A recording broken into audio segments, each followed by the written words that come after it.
And we have returned with another episode of Homer Bound, a podcast where two nerds read through and discuss Homer's Iliad and Odyssey. I'm Llama, and our guest today is Courtney. And, no, I'm just kidding. I'm here too. Thanks for having me, Llama. I really appreciate you inviting me on. I had to do it. It was too funny. We did kind of joke about doing this because we both really love our guest today, who I actually just introduced as Courtney, which is the name that you stream on Twitch. It's true. But your name is Courtney Vineys. That's me. And you are our lovely guest today. And hey, thanks. Why don't you tell us? Do you want to tell us a little bit about yourself how you found yourself here with me? What events of my life led me here to a Discord phone call with Llama, and unfortunately Wriste is also here. So it was a hot summer morning, July 9th, 1986. My mom was scheduled for a C-section. And don't interrupt her. Yeah. Excuse me, this is just the beginning. Be patient. We've got 35 more years of story to go. This is actually going to be an Odyssey about me today. It's definitely not She's going to compose the Courtney like live on stream. I am. Yeah, it's happening right here, right now. All right, on a serious note, what brought me here was that I started playing a little game called Hades, and the reason I started playing that game is because I did voices in it. And yeah, I was about to say, not only did you start playing a little game called Hades, which this is how all of us met. Okay, so all of us met through the game. We all voice acted in Hades, believe it or not. Mm-hmm. No. Wriste was the sound of a little ghost farting. That was just Wriste. That's exactly a little, yeah. Mm-hmm. One of those shades had a little toot, and that was Wriste. I voiced Tony Vermin. Tony Vermin. Mm-hmm. Yeah. Which was just like the existential scream into the void of Styx. Mm-hmm. Mm-hmm. This episode's gonna be a shit show, by the way. Just for anyone listening. Absolutely. So I wouldn't have it any other way. Welcome to the podcast, beautiful. Voice actor Courtney. When I took over emceeing duties, I told you all, welcome to chaos. This is the chaos. Chaos incarnate, baby. I would say at this point, like, this is, as opposed to welcome to chaos, like, now that Courtney's here, we've said, like, welcome, chaos. You invited it. Okay. That's fair.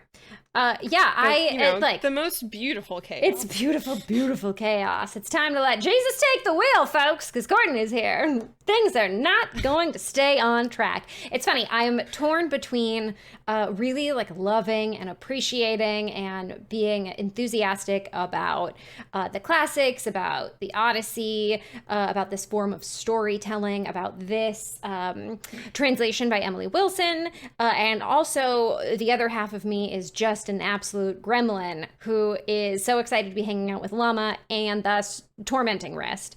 Yeah, you are my favorite gremlin, first of all, and anyone who is willing to join me in torturing Wriste is always welcome. Llama, here. You and I are a dream team. So content warning, there is going to be a lot of bullying on this. So if that triggers you, bullying?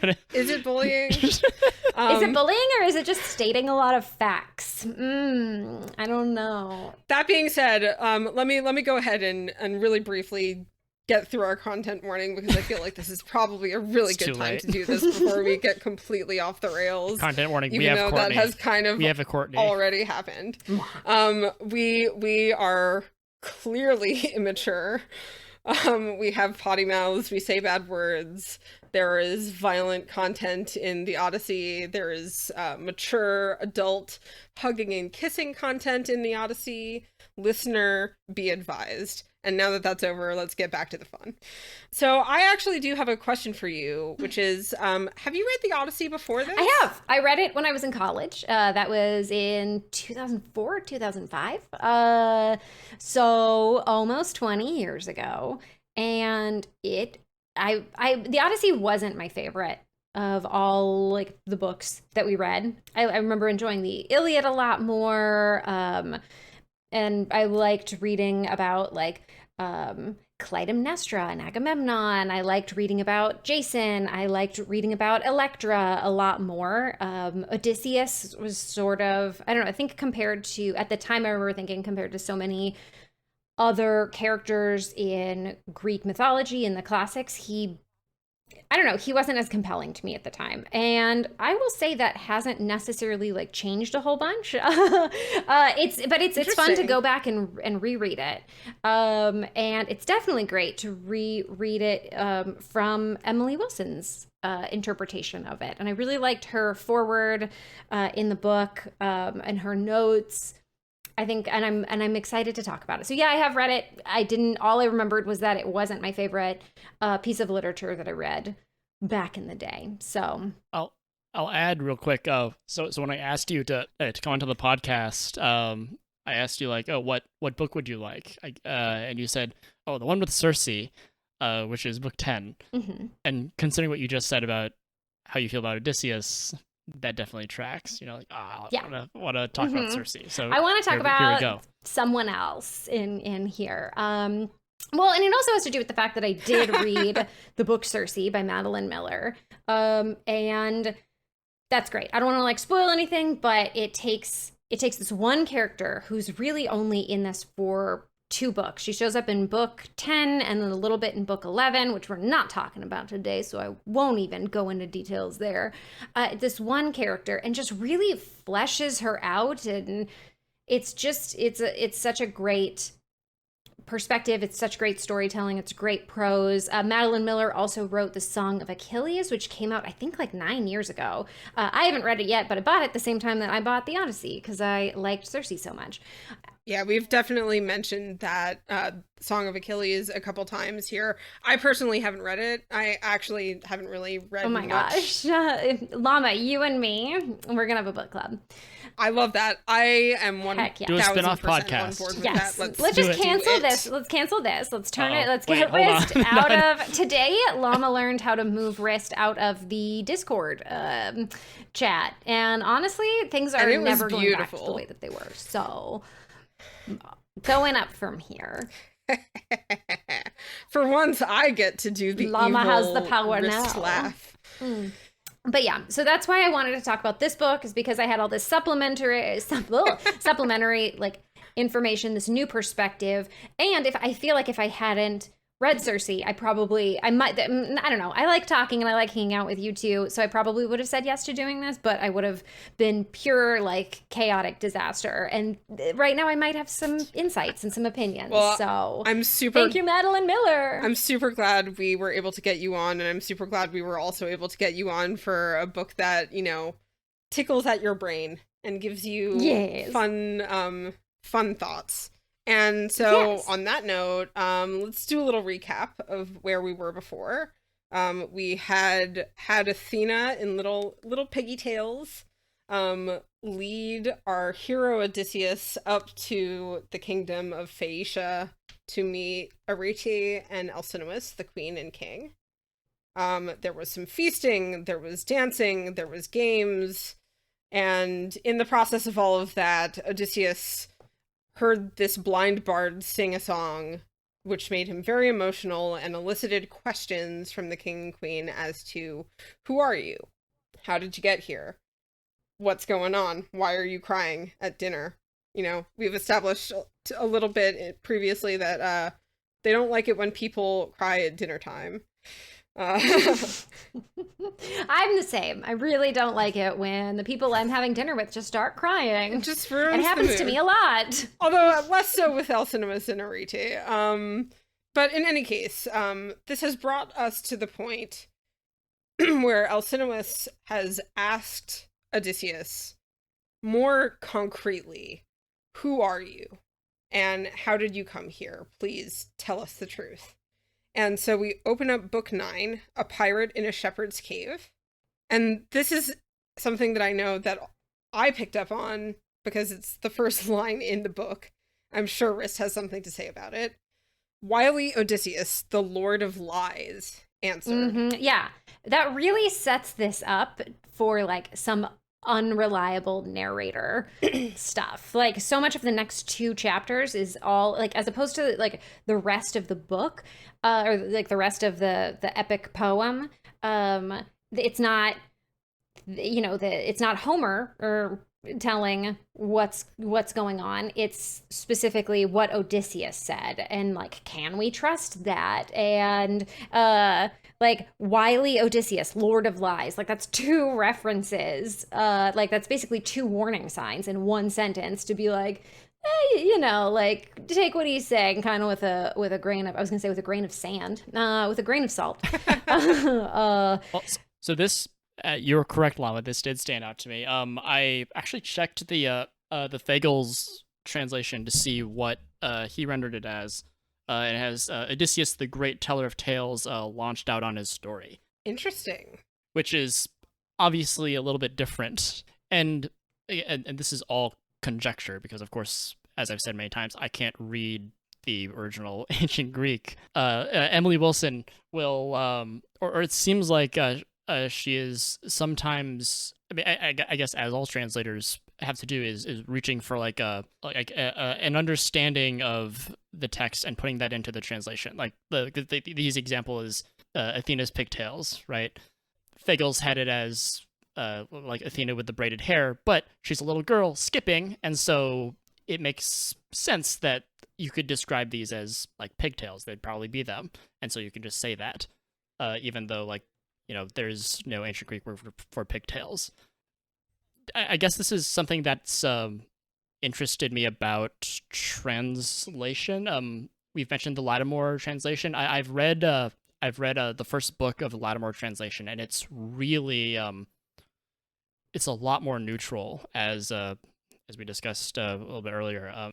Like Fagles makes all these inferences that add color to it, that add color to the translation that like may not like have actually been originally there, but I guess it keeps with the performative aspect of it. Like when you perform this poem, you have to interpret it for yourself. You can't deliver it like neutrally, or I hope you wouldn't deliver it neutrally, because that'd be pretty boring. And so that's...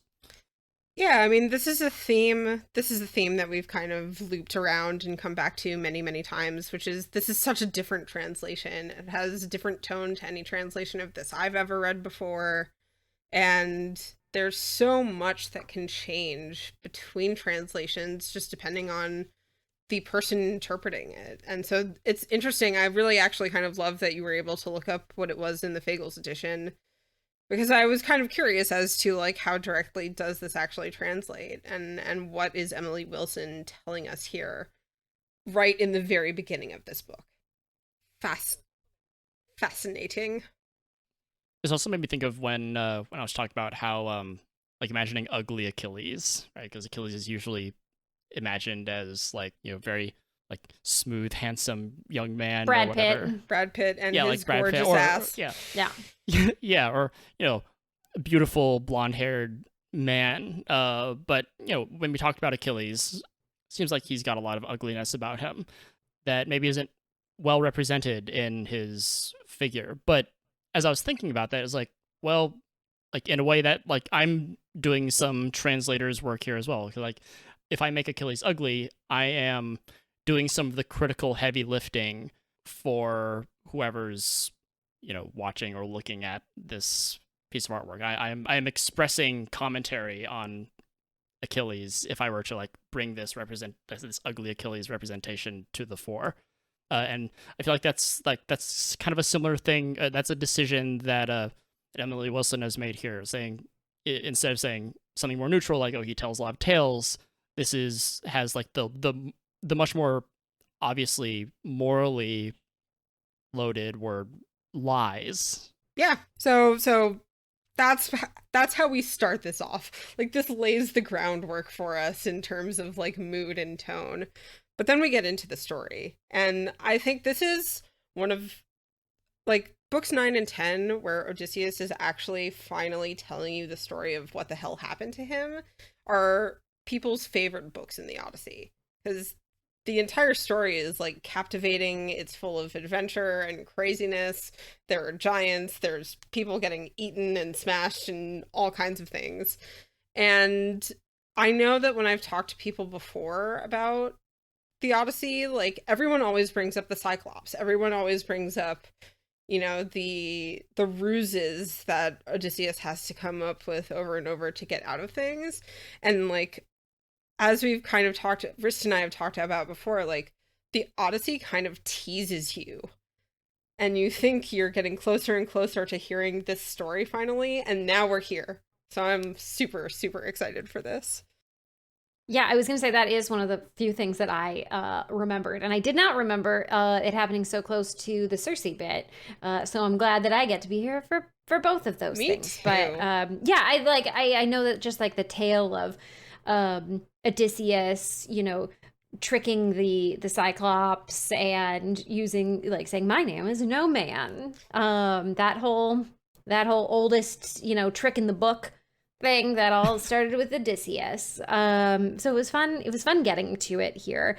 But yeah, like I said before, it's super interesting that the next two books are basically just Odysseus's retelling of what's happened, because, you know, the Odyssey kind of starts off like, if you read the Iliad, it doesn't jump. It's not like, it doesn't pick up right where the Iliad leaves off. Here's Odysseus. A bunch of stuff has happened. A lot of time has passed.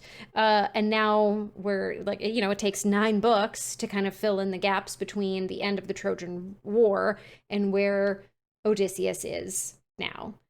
And yeah, it's just, I do really love that it starts off with like, and here is what this liar told, like this guy who is wily and he's a liar. And like, I mean, I think even in the book before, when he was first, yeah, like he's just clearly trying to maybe not trick, maybe not manipulate, but he's definitely trying to get what he wants from Alcinous and Arete. Is that how you pronounce her name?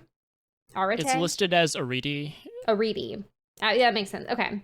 Yeah, he's clearly just trying to get what he wants, and you know, lying doesn't in his case, like, it could be malicious, but I think, you know, it's not necessary. Like, just because he's lying doesn't necessarily mean he's trying to do something for malicious purposes, but he is trying to get what he wants, and he's being very cunning about making sure he can do that.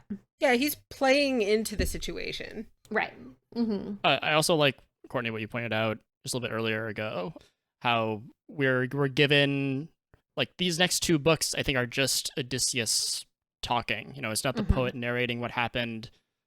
These are exactly his words. And like the last 2 books have been, I guess, a little like microcosm of the way Odysseus operates, like, because we got to see what he does. We saw his interaction with Nausicaa, and then we saw how he navigated conversations about that happening with her parents. And we know the sort of, like, we kind of know how he lies, or one way he can lie. When he's talking with the king and queen, it's like through omission. And Arete is clever enough to like spot a little hole in his, like, a really, it's not even inconsistency, it's just like a small hole in his story, and, you know, he has to like slyly omit certain truths in order to, I guess, maintain the correct appearances in appearing, like, you know, very cordial and stuff like that.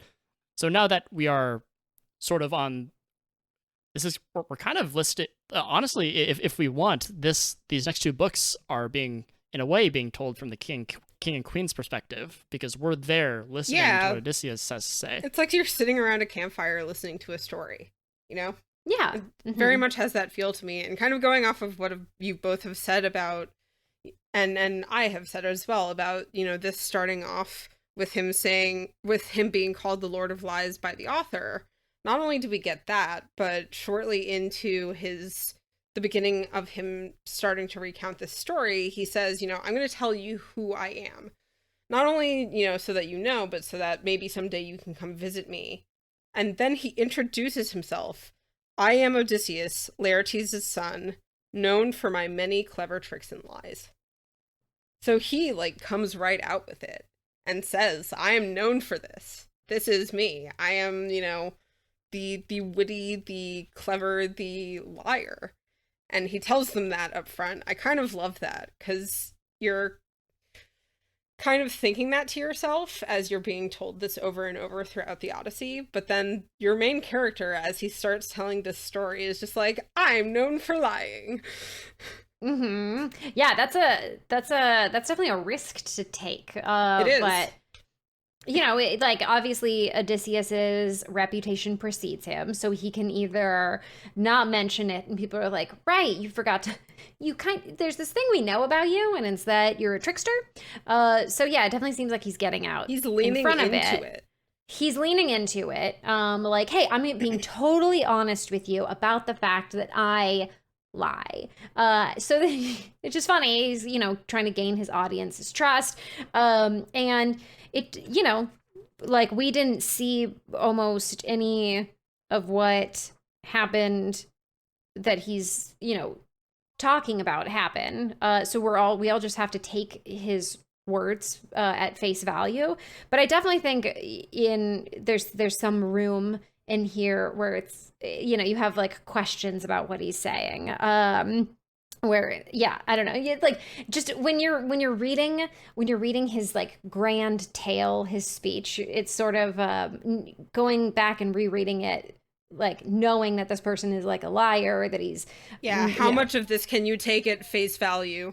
Yeah, like, it's really interesting. Like, he calls the Cyclops, you know, he calls him like lawless and, you know, this and that, but like, how lawless are they? Like, how lawless are the Cyclops really? Because it's like, what does he mean by lawless? Like, because it seemed like other Cyclopses like came to that Cyclops' aid when he was like calling out when he got stabbed in his eye. Like, yeah, it's like, what do we like? It definitely seems like, oh, he's lawless, therefore he deserved, you know, for me to stab him in the eye. Right. This is definitely something that you have to take these things that he's saying with a grain of salt. Right.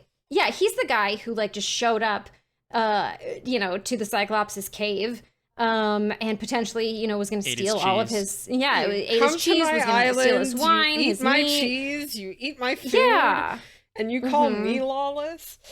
Yeah, exactly. So it's very, you know, you just have to, when you're reading this, you just have to be aware that it's being told from an unreliable narrator's point of view. So it's okay and kind of fun to sort of question everything he says. So I'll also throw out real quick, if y'all are curious, Fagles has that part where he says, I'm Odysseus, Laertes' son, known for many clever tricks and lies. He has this rendered as, I'm Odysseus, son of Laertes, known to the world for every kind of craft. My fame has reached the skies. Interesting. So, wildly different renderings of... I'm curious as to what Dan has to say about this. That in combination with the difference between the first line and also this line, those are wildly different. Okay, that's fascinating. And now, I thought we were not supposed to call out Dan. I'm just kidding. You know, this episode, you know, anything can happen. This is true. We have entered the wild card zone. We got ourselves a loose cannon here. So Odysseus... I'm as lawless as the Cyclops. Oh my god. So Odysseus starts off by telling us about the sack of Cyclones. So they sack the city, they take their wives, they take their witches, and then Odysseus says, we have to get out of here. And I'm assuming, like, his men refuse to listen? Is that when he says those fools refuse to listen? Am I correct in interpreting that as his men? So his men are, having the time of their life. Yeah, Odysseus is like, we have to get out of here. And as, you know, as they get out of there, Zeus is just messing with them. You know, the Cyclones begin to overpower them. A bunch of, you know, his crew members die from each ship. They're traveling in, like, I guess a flotilla of a number of ships. But they manage to get away. Some people die. And then Zeus hurls this giant typhoon at them. I mean, from the start of this story that he tells, it's just completely action-packed. You start with a bunch of his men dying, and Zeus throwing a typhoon at them, and then a blast of wind pushes Odysseus himself off course. This is where my ADHD kicks in, and I start, like, missing things and wondering, like, wait, did I get it all? Because there's a lot going on here. There's a lot going on. No, I was the same way, where I was like, oh, right, okay, so the Trojan War ends, he and his men are, like, sacking a city. Like, there's just, like, like, compared to maybe, like, the rest of the book, where it's, like, it seems like everything that happens gets very analyzed, and it's, yeah, we, like, spend a couple of minutes on everything. It's, like, basically, like, everything that happens in these two books could have been its own Odyssey, could have been its own story. So there's a lot of things that sort of get glossed over. They're sacking a city, basically hubris. His men are like, yeah, we got this, we won the Trojan War, and then the Cyclones start fighting back, end up overpowering them, and then they get blown off course. So this is where they encounter the Lotus Eaters, and the Lotus Eaters are these they're humans who have this sweet, delicious fruit. And his men start to eat this fruit, and as they eat these lotuses, they lose the will to, like, do anything else. They're just like, this is awesome, we're doing this, we're not going to bring any news back to Odysseus, and they forget their home. This is a theme that we've talked about so much, and this will come up over and over in Odysseus' story. This is, for all intents and purposes, the Odyssey as a whole epic poem is about home, is about getting back home, is about the importance of home. So I think it's really crucial here when he starts talking about these various things, and this will also happen with Circe. She will make them forget their home. This is so interesting to me, because there were so many points rereading this where I was like, do they even want to get home? Like, do they? Because it never seems like Odysseus is like, please, like, I need to get home because I want to be home. It's like, no, I need to get home because I am a king, because it is my duty, because, like, it just seems like so much of what drives Odysseus is, like, this idea of what he should do and not necessarily of what he, like, wants. And I kind of, and, like, a lot of this I'm thinking, as I was reading this in particular, I'm thinking about, like, modern day people who go to war.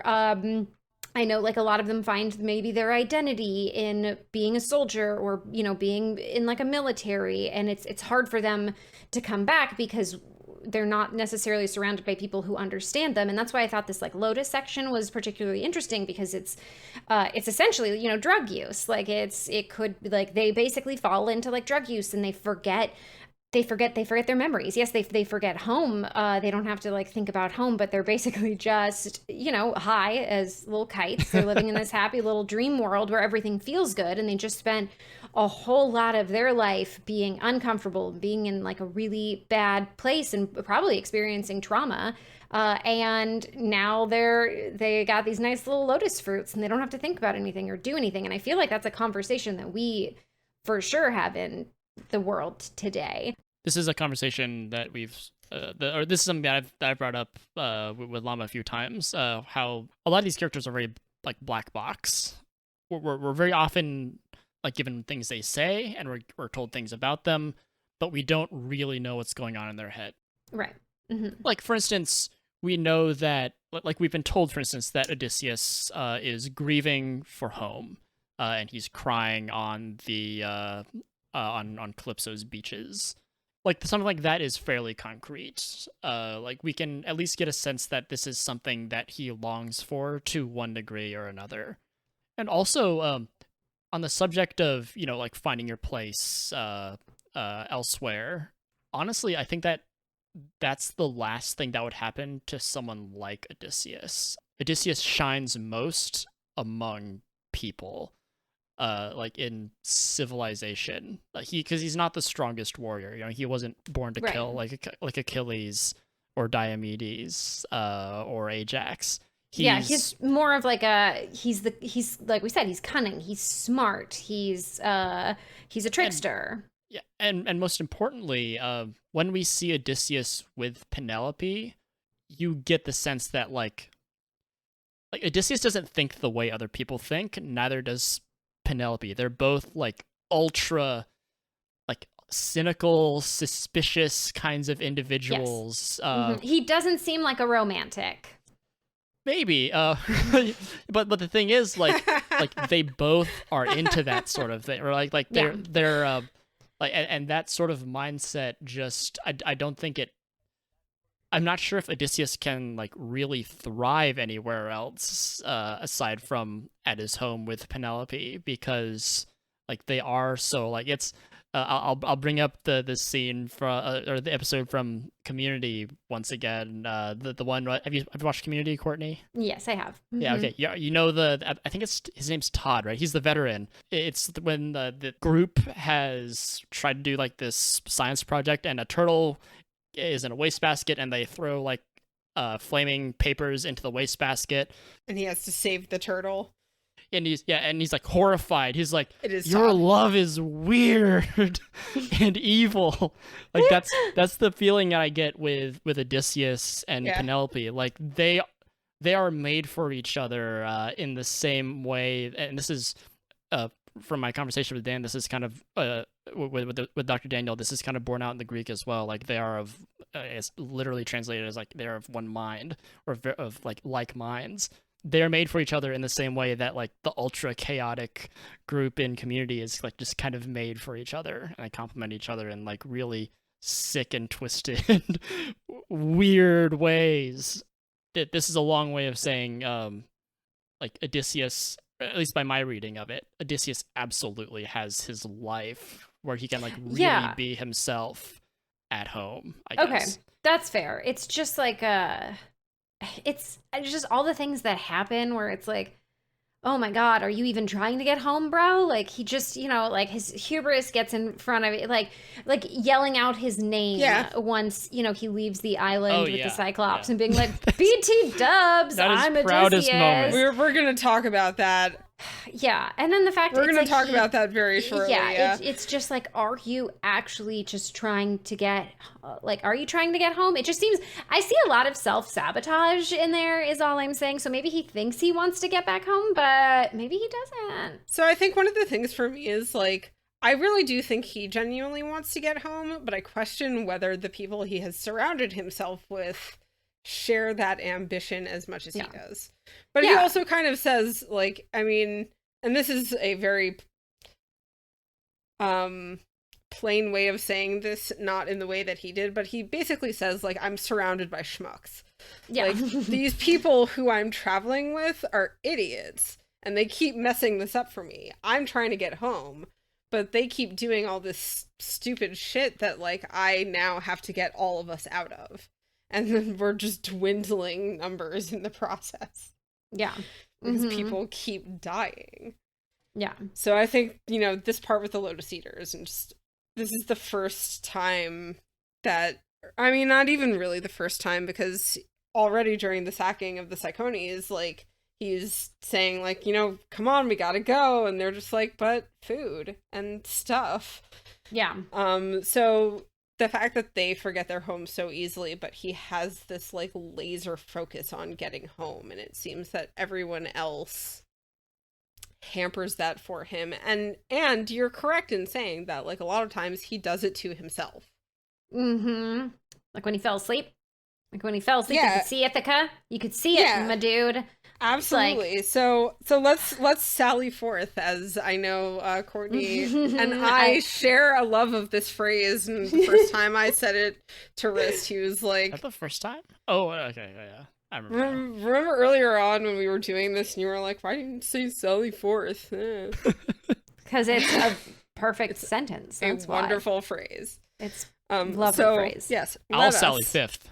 Okay.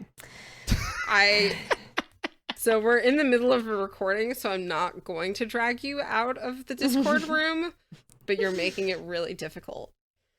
Okay, so after the Lotus Courtney Eaters, will sally third. So after the after the Lotus Eaters, we get to, I think, what is a lot of people's favorite part of the Odyssey, which is the Cyclops. Probably the most known part. Like, that's what comes to mind when you think of the Odyssey.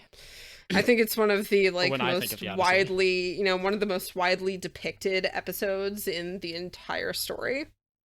Yeah, I'm at the part where they get there. It's like, with heavy hearts we sailed along and reached the country of the reckless Cyclops. Is it Cyclopes? Is that how you say Cyclops plural? Cyclopes?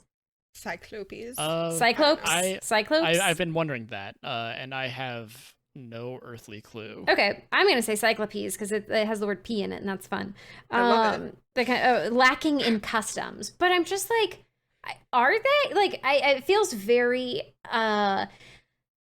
it just feels very like a justification for what he's about to do, because I'm like, okay, like, he had a home, and like the Cyclops had a home and clearly had a community, and he had a job, he was taking care of his sheep, and he had some form of order in his house where he like made cheese. Like, yeah, it just felt like he was justifying the fact that he shows up in some guy's house, tries to take his stuff, and then, I mean, granted, yes, the Cyclops did lock him in there, but what would you do with an intruder? It's interesting because I think what he's doing here is he's kind of just applying this set of like societal standards that he takes as universal to something that isn't necessarily. Yeah, I think Emily Wilson was talking about this in her foreword, like the idea of xenia, like the opposite of xenophobia. Xenia. And xenophilia would be the opposite of xenophobia. Okay, I was talking. And how, he's used to showing up places and being taken care of. How hosts should be like, yes, come into my home, let me feed you, let me bathe you, let me dress you. Please, I beg that you'll stay with me for at least a month. And yeah, I don't know, like, is it that he's just like peeved that that's not how he was treated? Is it, it's just an interesting lens to look at it through. Because one of the things that he says is, he kind of describes the way that they have things working, which is they hold no councils. This is around line 112. They hold no councils, have no common laws, but live in caves on lofty mountain tops, and each makes laws for his own wife and children without concern for what the others think. Now, this isn't like lawless. This is just a different system of making laws. But because he's used to a certain set of standards, he just completely disregards this as, a different system. And it's just like, no, these people have no sense. To be clear, he's saying they have no common laws, right? Like, there's no like widely governing cyclopean law of conduct. Right, but he says that they're lacking in customs, and to me that doesn't say lacking in customs, it says lacking in my customs.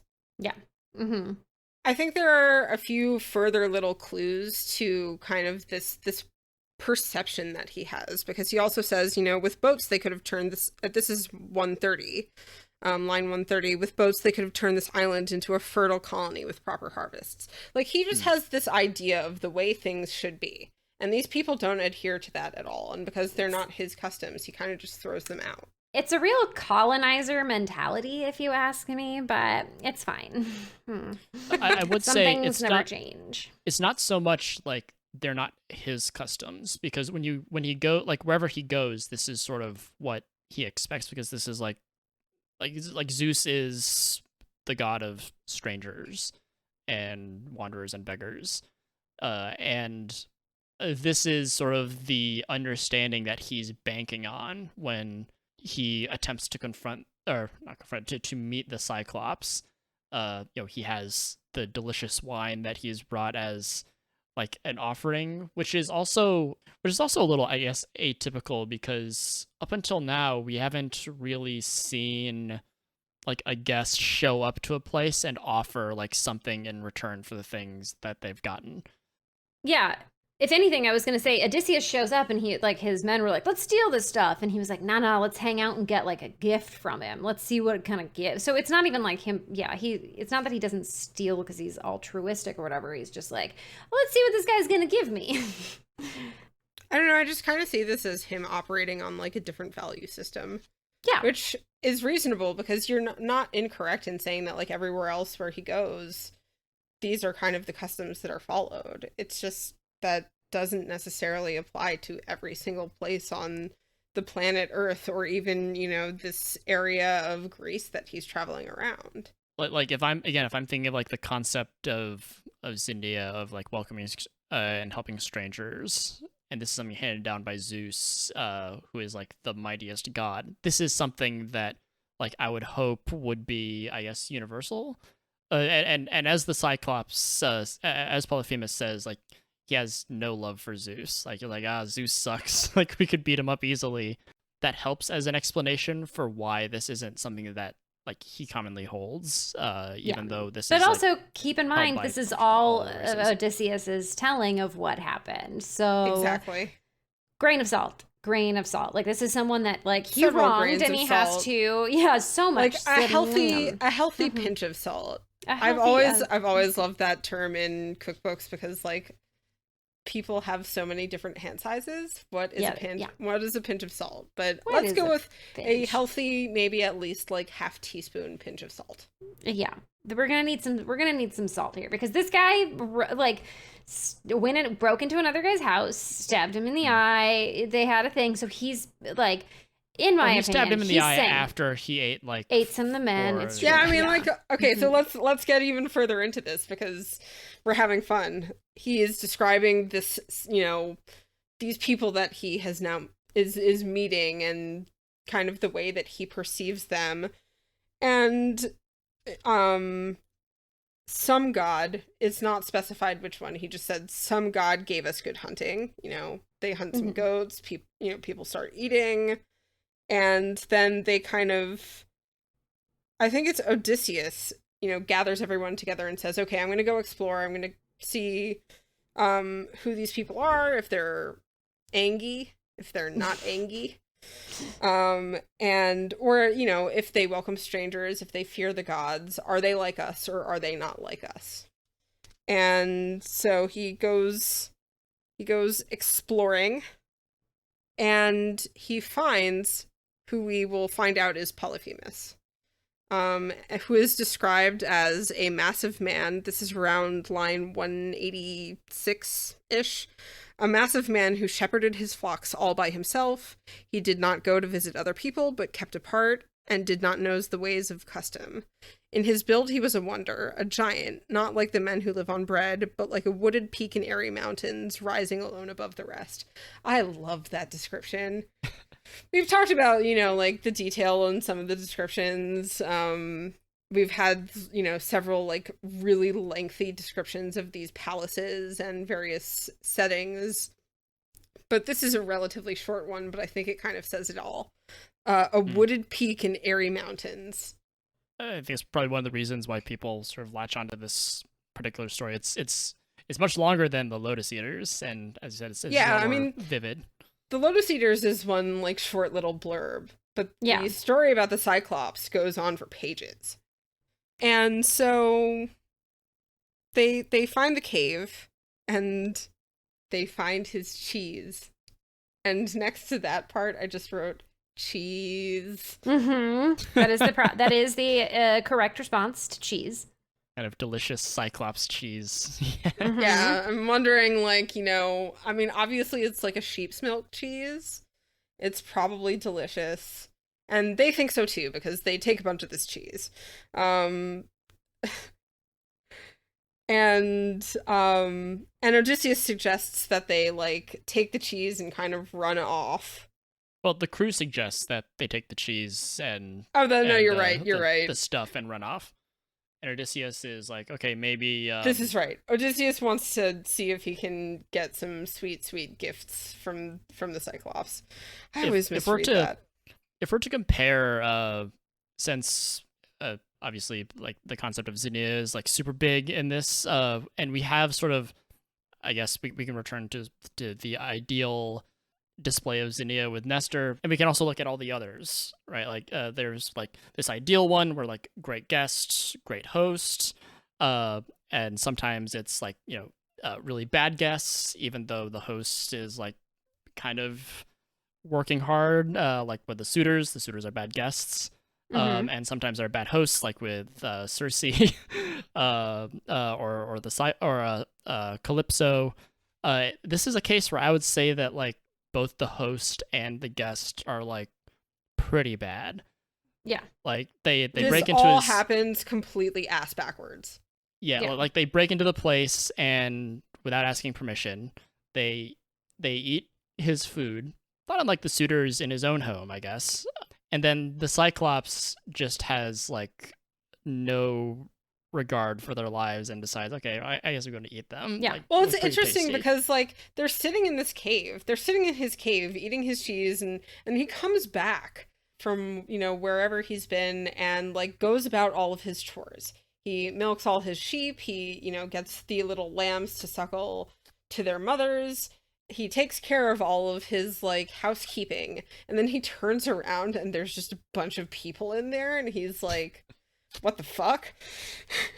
Yeah, I personally wouldn't love that. And that's another reason why I want to talk about Circe.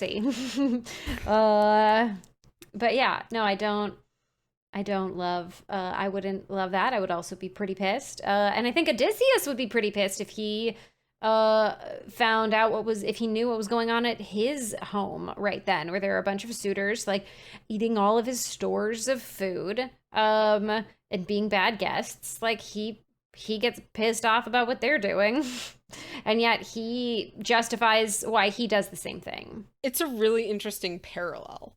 Like, yeah. As this is happening, all of these suitors are back at his house, basically kind of doing the same thing that he's doing, not expecting him to come home anytime soon. But the Cyclops is home. He's home right now, and he's wondering what the hell these people are doing in his cave. And so he, you know, asks them what they're doing. His voice is deep and booming and scares the crap out of them. And they introduce themselves and they attempt to supplicate to him and say, I think somewhat unwisely, but not, you know, this is probably standard for what they would do, like around line 270, and Zeus is on our side since he takes care of visitors, guest friends, and those in need. And this is what Wriste, I think, had mentioned before, where the Cyclops is just like, are you telling me to fear Zeus? Yeah. I don't care. Yeah. I don't care at all. Yeah, because this guy shows up and he's like, Odysseus is basically saying, like, you have to be nice to me because of the gods. And this guy's like, what? No, I you know, don't. like, get out of here. Like, I am literally the son. I mean, he doesn't say this yet, but he's like, I'm literally the son of a god. Like, he's Poseidon's son. Like, yeah, like get out of here. I don't give a I'm honk stronger. about Zeus. I'm bigger. Yeah. I'm stronger. Mm-hmm. And also, like, he calls them out earlier. He refers to them, he's like, are you guys pirates? Which, hello, the chapter is literally called A Pirate in a Shepherd's Cave. It's, yeah, like, they were literally just sacking a city. Like, that's what they do. Like, they're brutes. They, you know, go places and take, because that's, you know, what they expect people to house them and feed them.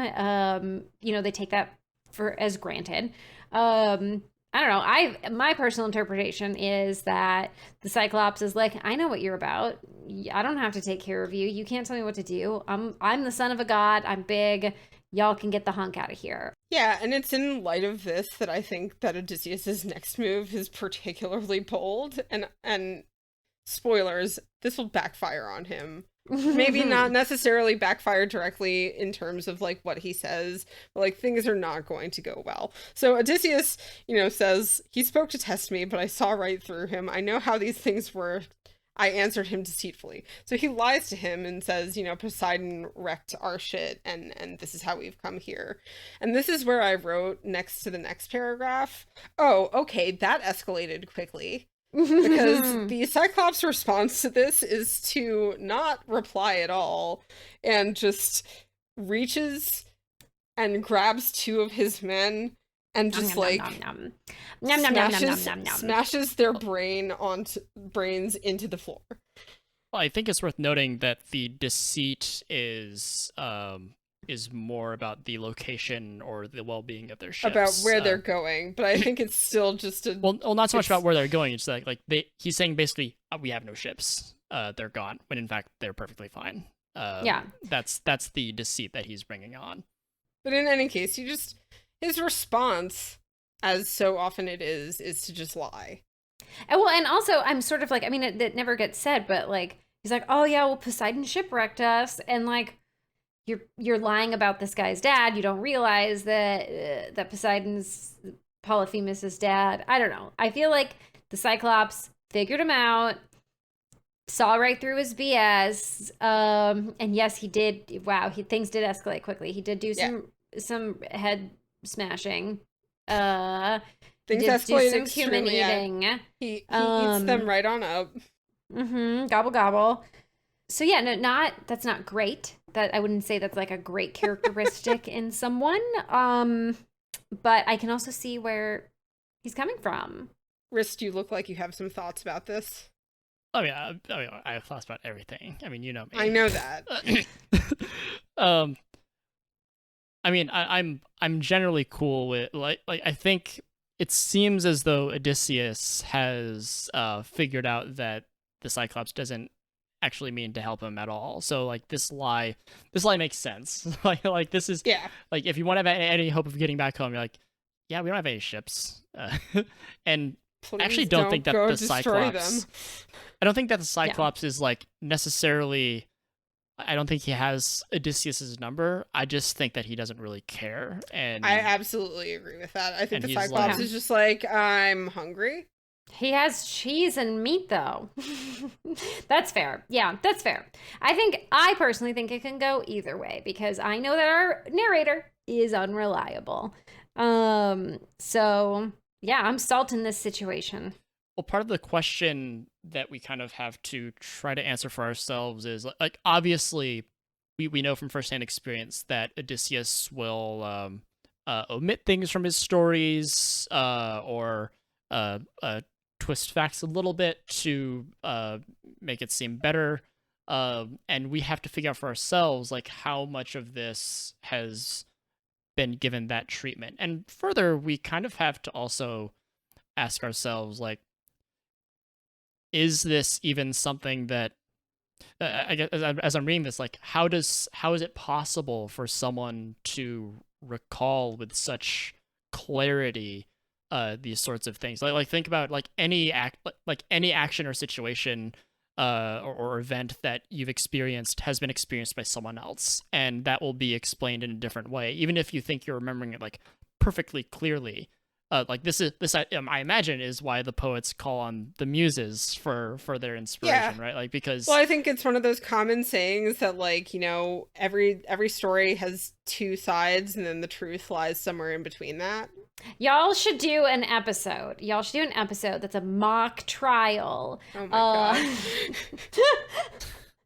Of who was actually guilty. What actually happened in Polyphemus' cave. In any case, it's possible that Odysseus isn't like there's a world where he's like not necessarily lying, but he is, you know, like our minds like to protect our ego. So yeah, and so that actually brings me to something that, like, I think displays that perfectly, because as he's telling about, you know, how the Cyclops has just smashed two of his guys' heads into the ground and had a nice little dinner with them.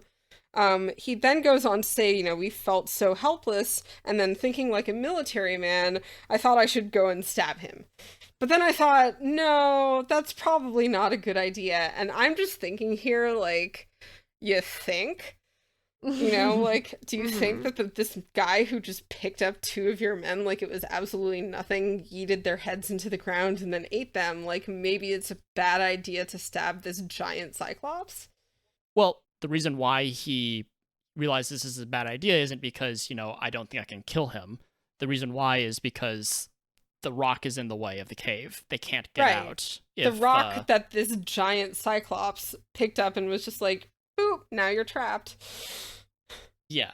So there's... I think to me it just says, it just has this ring of like, yeah, of course it's a bad idea. He just picked up a boulder and blocked your only exit because he's a giant freaking cyclops. Yeah, they can't,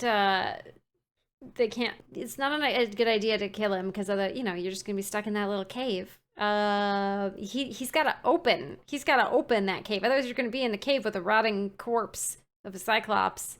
Although just as well, I can see this very easily being something that someone would overlook. Like this is a very logistical way of looking at things, right? Like as opposed to like, oh, like this is an intense moment, and the Cyclops is just like chilling. Like we can probably just kill him if we try, but there's also this other problem. So Odysseus is, he's thinking ahead in a way that I think is easy to not do. Clever, one might say. Wily. So also, Llama, you mentioned earlier, I don't know if there's a single book where Athena isn't present. And in a way, like these books are kind of those. Like we've also seen the many ways in which Athena has been helping him. I don't think that Odysseus has like explicitly, like he'll point out Hermes in book 10. But like when he was in the water and Athena gave him the idea to grab onto one of the rocks to save himself. Like that's like such a small little thing, but Athena is there. So when he says, I will say on the very next page, he does. I mean, so she doesn't really explicitly help him in this book, but on the very next page, around line 315-ish, he says, "I was left scheming to take revenge on him and hurt him and gain the glory if Athena let me." Yeah, sure. I mean, she's his buddy, but like when he says like on second thoughts, I realized we were too weak to move the mighty stone. This is easily a thought that like this is the sort of that could thing have been planted in his head by Athena. Yeah, and I think that like part of what I like about that little allusion to Athena is the suggestion that like she may still be kind of sitting on his shoulder, like a little shoulder angel, helping him out and letting him get this glory by coming up with this plan to absolutely wreck this Cyclops. Yeah, he's just not giving it, like Athena, this all could have been Athena's plan, and because he's telling the story, he's like just sort of leaving that out, like, and then as opposed to being like, and then Athena told me to do this. And he's like, and then I was like, nah, I won't stab him. Instead, I'll do, So all I'm saying is I don't trust Odysseus further than I can throw him, which is obviously not very far because I don't have upper body strength. I will say that Odysseus has like a really, I guess, good relationship with Athena. There isn't much that he would get. Like there's earlier in the story, I think this was Little Ajax, who said like after he got through a storm, he's like, I bested Poseidon, and Poseidon just like okay, buddy, and he sank him into the ocean under a rock. So like especially from coming out of the Iliad, where like Odysseus knows that he's well loved by Athena, and part of this is because he does aggressively like sacrifice to her, and they're very much alike in terms of like their cleverness, and if you want to read it in a certain way, their own peculiar version of wisdom. Like so I don't know if this is something that he would like purposefully omit. What I would say is that he can't always tell when Athena is helping him out, right? Like right. when he's like lost. Athena works in mysterious ways. Okay. It's true. She as I say, she's playing dress up all the time. She's like just. And I think one of the things that's emphasized is that she is, every part, if not more, witty and cunning, and what is the word I'm looking for? She's Wily. Just. Yeah, sure. Let's go with that. Wise, forethoughtful. It's eluding me completely. So let's just let's just keep going. But so yeah, like she's every bit as much, if not more, of those qualities than he is. So like I think there are times where she kind of plants a little seed and he has this moment of, eureka, and he doesn't know that that's not really him necessarily. That's a good point.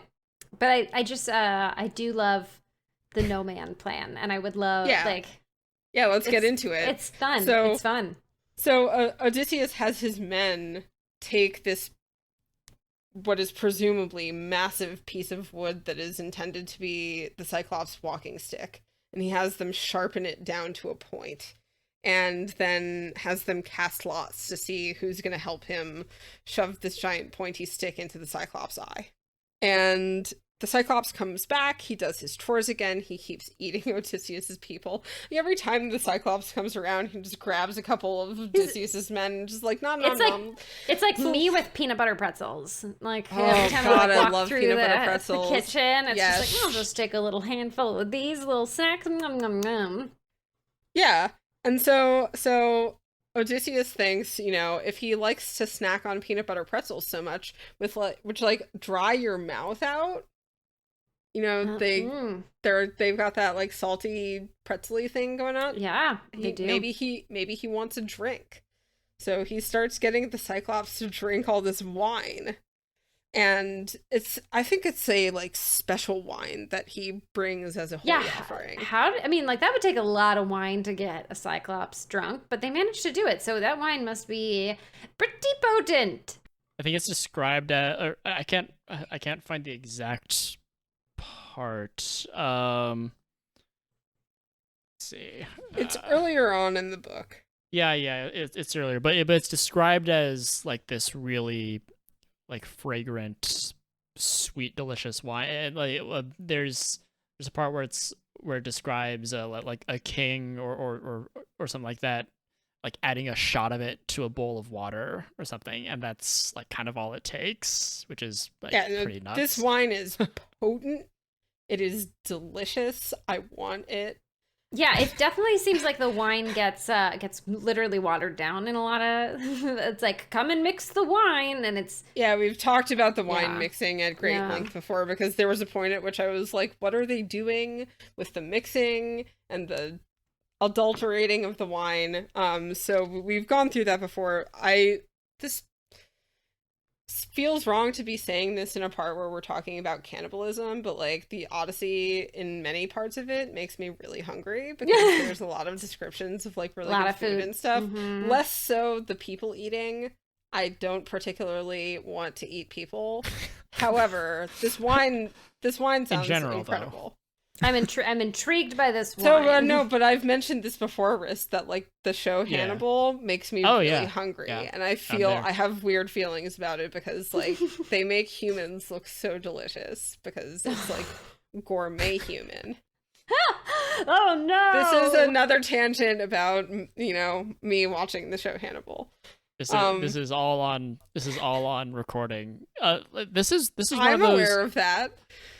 This is one of those, if you'll remember earlier in the first episode where we talked about the certain... Well, sneeze super hard. Yeah, that was a sneeze.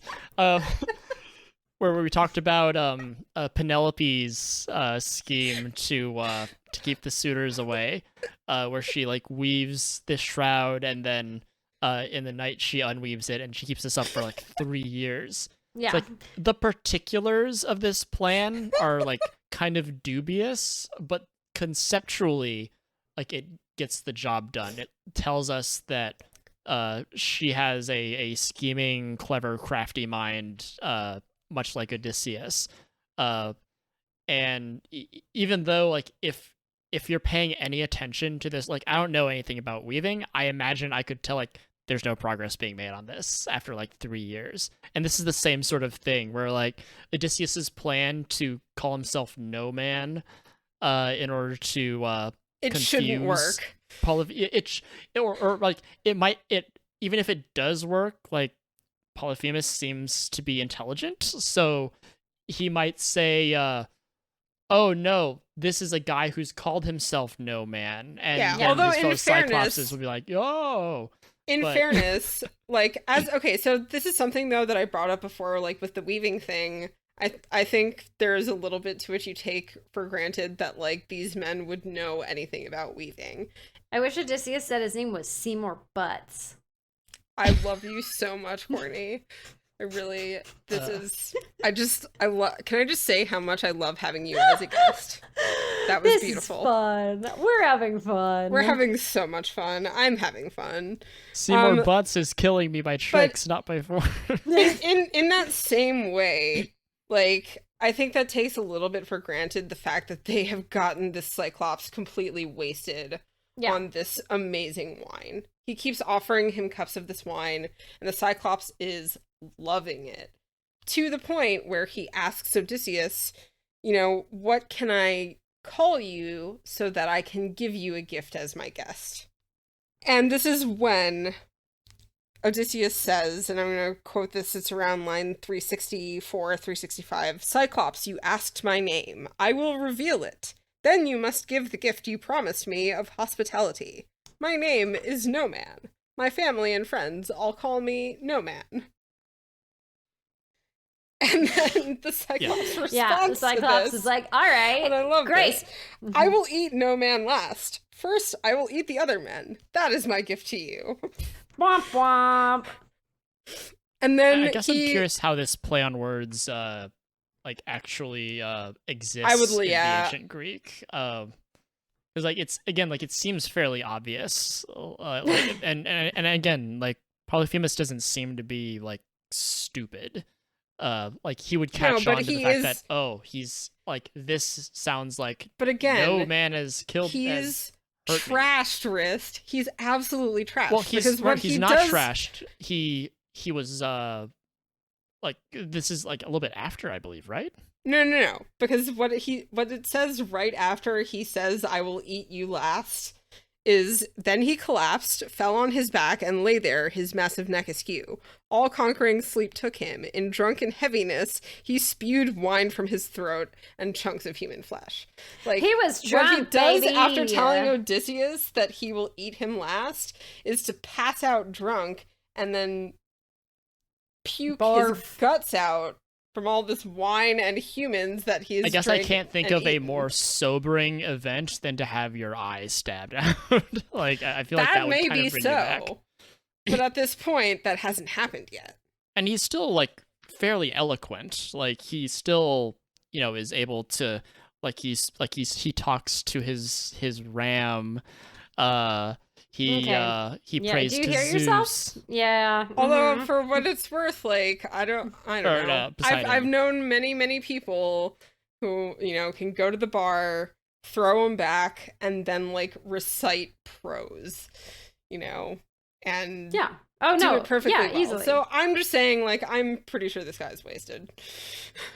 He's a little wasted. So he pukes up all this wine and he pukes a little bit. Human parts. Okay, wait, hold on. All right. I don't know. I guess, Wriste, you haven't been to Vegas with 8 of your best girlfriends on your 21st birthday, so I guess you just haven't experienced this also, yet. there is a timeline.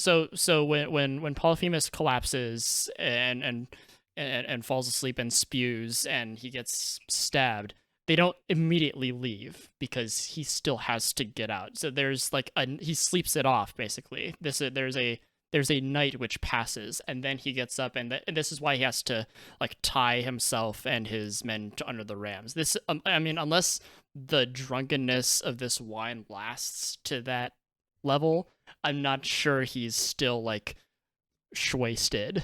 Yeah, I suppose. Although this is still after. I guess this is after he's called out to his buddies. Even if he's unable to make this connection in the moment, I feel like he could do that tomorrow. I'm not necessarily saying that I don't think that the house that is being built here is not one of cards. I think the No Man thing is a little bit hokey and a little bit okay, could you really not put the pieces together? But I'm just saying, he is absolutely shit-faced at a certain point, and then he has his eye stabbed, so I would imagine that he's a little distracted. This is why, this is why I'm fine with ignoring the logistics, because logistics are kind of dumb. They require a lot of bending and reaching to make it work, when in reality what's important here is that Odysseus had the foresight to make his escape easier when his plan to stab the Cyclops' eye comes to fruition. That's the takeaway, regardless of whether it should work logistically, realistically. That's the. But this also kind of brings me back to it brings me back to what Courtney was saying about like how you really have to take this story with a grain of salt, because this is also still coming completely from Odysseus's point of view. So like, to what degree could he be embellishing how easily the Cyclops, took the name thing? Yeah, who could knows? Be, for sure. Who knows? This is still coming from an unreliable narrator. Regardless of, how believable this is, they stab him in the fucking eye. Like, they take this sharpened pole and they stab him in the eye. It said, like, so did his eyeball crackle on, from this talking about, when a blacksmith is sticking, like, a hot piece of metal into ice cold water to temper it, and it all goes, like, all crackly. And it says, so did his eyeball crackle on the spear. And I just wrote, like, what the fuck? Yeah. Did either of you watch Suicide Squad? I didn't. The Suicide Squad? Yes. The most. Yeah, with the giant starfish. The thing looked so goofy. It was awesome. It was great. Real fun. But yeah, there's also anyway, no spoilers, but it made me think of that a little bit. Love it. Fresh in my memes. So yeah, he gets stabbed in the eye. It's all crackly and gross, and he is like howling in pain, and all of his Cyclops buddies call out to him, what's wrong? Is someone stealing your herds? Is someone trying to kill you? And this is when we get the funny haha part of, Odysseus's ruse here, which is Polyphemus calls out, my friends, no man is killing me by tricks, not force. And they're like, no man. I imagine they're just like, you're drunk. Go to bed. You're drunk, baby. You had too much wine. Go to bed. You're fine. Classic Polyphemus. They're all just like, well, if no one is hurting you, then like, pray to the gods. Yeah. Yeah, Polyphemus got drunk with his sheep again. He's gonna throw up. Pass out and throw up. Yeah, so this is the full circle moment of this ruse that Odysseus has created, but they still have to get out of there. I love that he like says, then off they went, and I laughed to myself about how my name, the no man maneuver, tricked him. He is like seriously feeling his own oats here. Yeah. He's just like, and I can kind of see him like telling this story and relishing in this moment of like, man, it's a good trick. That was great. I am good. And so he kind of notices that the Cyclops has these chores that he does, and all of them involving his sheep and tending to his herd, and he comes up with this plan to strap his men to the bellies of these sheep, so that as they, the Cyclops has now removed the stone from the door, so they have an open path, but they can't get out, because every time the Cyclops does his chores, when he's blind, he kind of feels to make sure, how many sheep are there. And so if they are trying to get out, he will feel that they are humans and detect them and probably smash their heads a bunch more. Or snack on them a little bit. Just have some, some little people snacks. Just some little people snacks. And so he devises this plan to strap them to the bellies of the sheep, and it works. And this is, I think another moment where you kind of have to suspend belief a little bit. But it works. And as they are on their way out, and I wrote next to this, like, bruh. Because Odysseus cannot just, like, leave the cave and save his men and get back to their ships. Truly, like, these two books are really a reflection on, like, Odysseus's bad judgment. Like,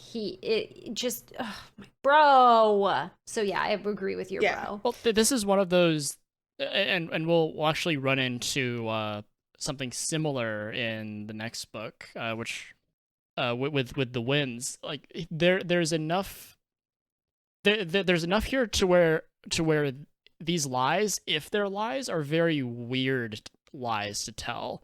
Like, why would you include this detail, which very clearly has screwed you in your it telling. It kind of explains why, like, everyone would be like, so wait, why is Poseidon out to get you? And he would be like, well, okay, well, I'm not saying he's, like, outwardly lying about stuff, but he's definitely, like... I think there's also part of this is that it's, like, he is trying to tell a good story, too.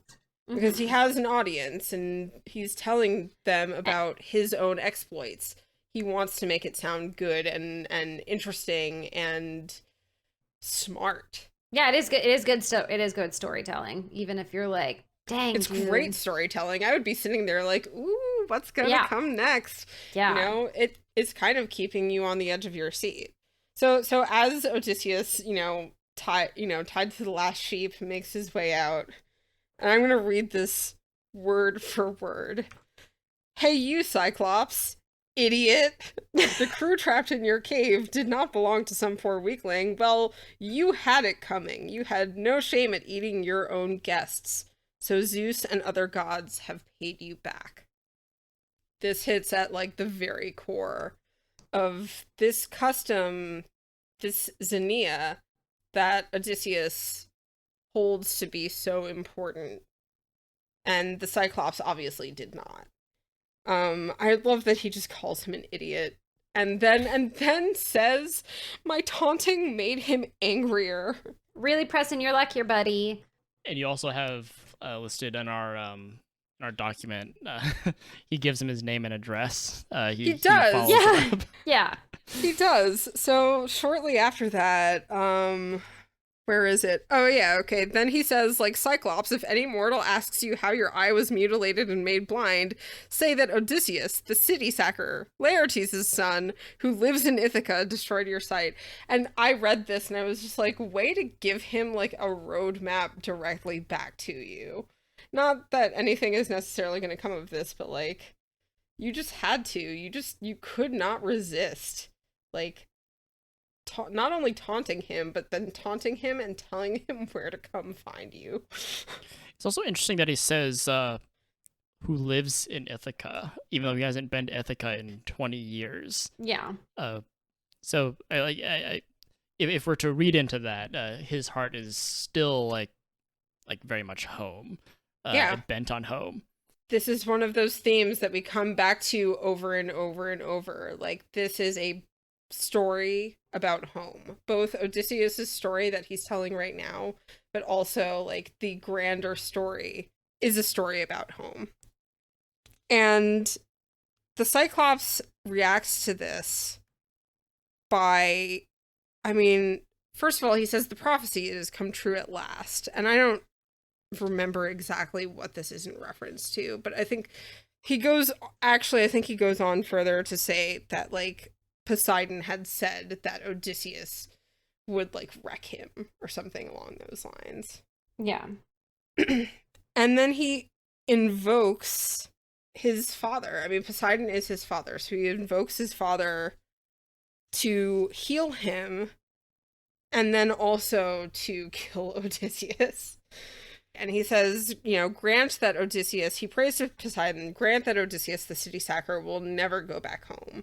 Or if it is fated that he should go back home, let him find more trouble in his own house, which is, like, exactly what's going to happen. And it explains everything. Yeah. It works. And so Poseidon hears this prayer, and this is kind of where we leave off of, they leave, and this is where we will pick up with book 10. We're going to take our little break now, as we usually do, and when we come back, we will continue on with book 10, The Winds and the Witch, and we will see you all then.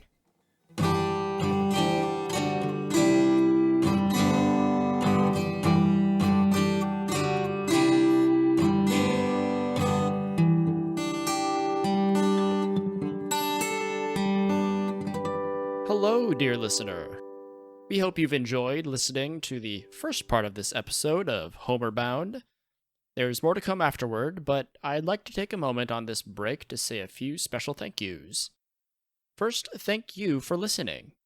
This podcast has no sponsor. Everything is produced in-house, on our own time, and fueled by our own interests.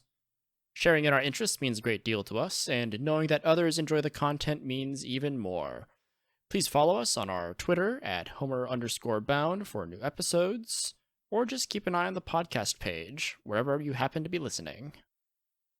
I'd like to give another special thank you to my friend Llama for hosting the show with me, and I'd like to thank the composer and performer of the music you've been hearing during the transitions, who has said he'd like to be known simply as Llama's father. Thank you, Llama's father. I'd also like to thank Bubbo for her contributions to the audio, Webs2D for some original art, and Total Love for additional art and graphic design. And Ghosty also for additional graphic design. Another special thank you to our numerous guests for lending us their time and expertise. And a last but not least thank you to Dr. Daniel, who anchors every one of our episodes with his insights on our discussions. We appreciate his time and energy, and we encourage you to stick around at the end of the episode to make sure you hear what he has to say. Please consider reading along with us as you listen. We are reading the Emily Wilson translation, and while reading the text isn't necessary for you to follow along, you'll likely get more out of our discussions if you have. Feel free to pause and return later if you wish to do so. Okay, thanks for sticking through our break. I'll give it back to me and Llama on Homer Bound.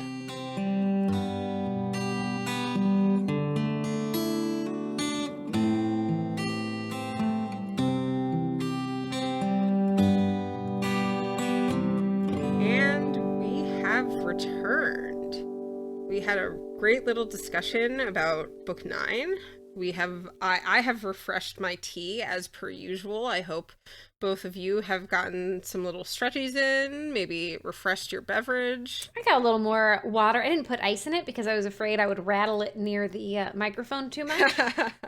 So we're just going with lightly chilled water. I just wanted to point out what a considerate person I am. Also, Llama, what kind of tea are you drinking? I'm drinking a jasmine green tea. That's my favorite. With a little bit of honey. Favorite. Nom, nom, nom, nom, nom. Honey's I also have stretched my water and no refilled my legs, so I'm ready to go. We're going to move on. I was actually about to ask if you had refreshed your legs and stretched your water, or whatever the fuck it is that you always say. Beat you to it. Trying to get a rise out of me. So yeah, so we have come to the moment that Courtney, I know, has been waiting for, because we're about to talk about Circe. Circe, baby! Circe and Odysseus's bad judgment. Just so much. He's such a ding-dong. He is. For being such a cunning dude, for being so, wily, for being so, sly, he is a dingus. He makes some poor judgments. Oh man, you really hate Odysseus, don't you?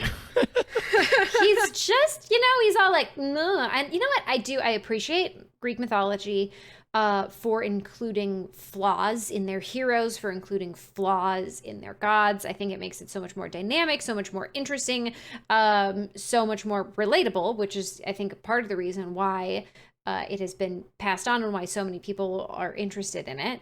But man, I feel like in this particular section, we got some poor judgment. We got so this is something we've actually kind of talked about before, more in reference to the Iliad, is the idea of what a hero is, because Greek heroes we have a modern understanding, of the word hero, which is very different to what the Greek heroes were.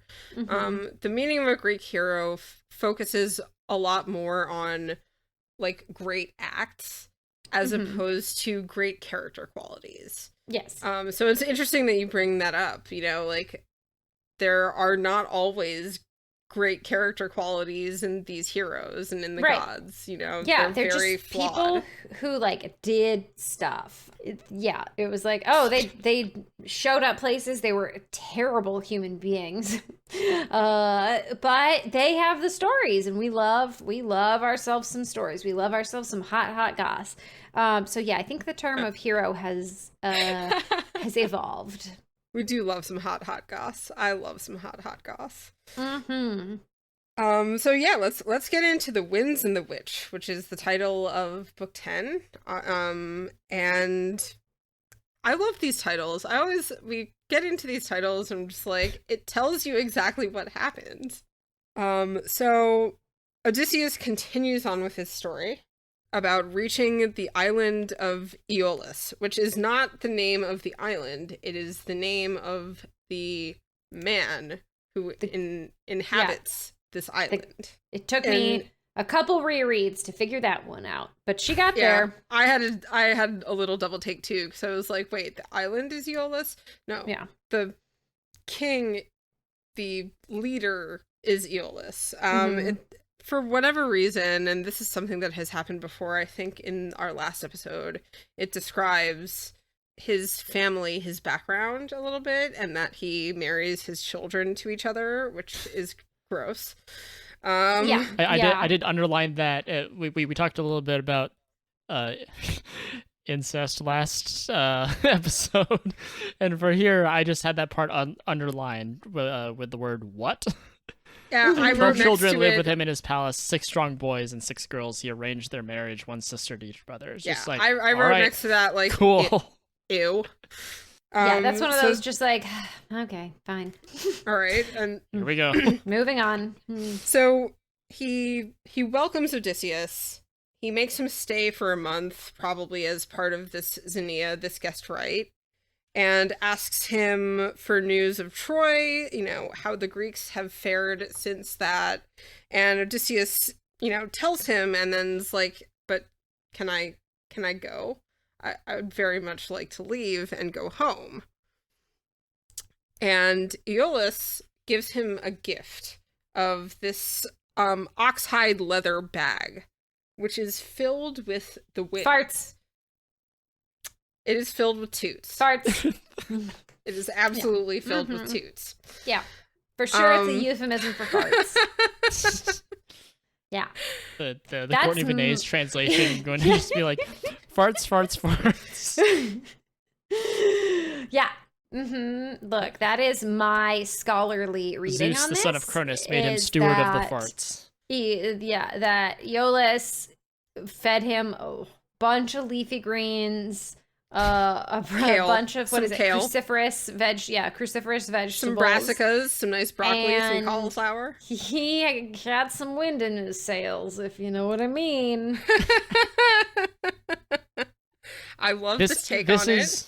This is like a terrible comedy movie premise, right? Where like all the jokes are just going to be terrible and unfunny, but like. So you're saying I should scrap my.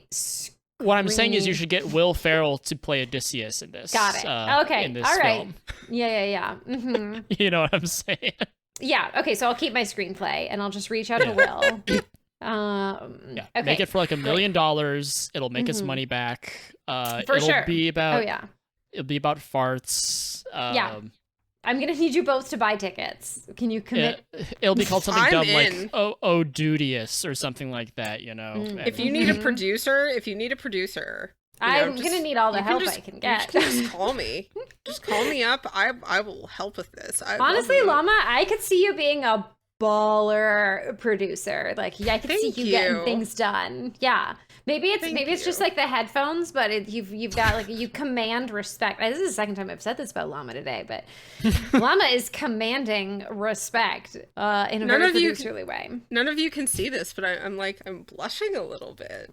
You're not. Your face is super white. It's like bleached, ghostly white.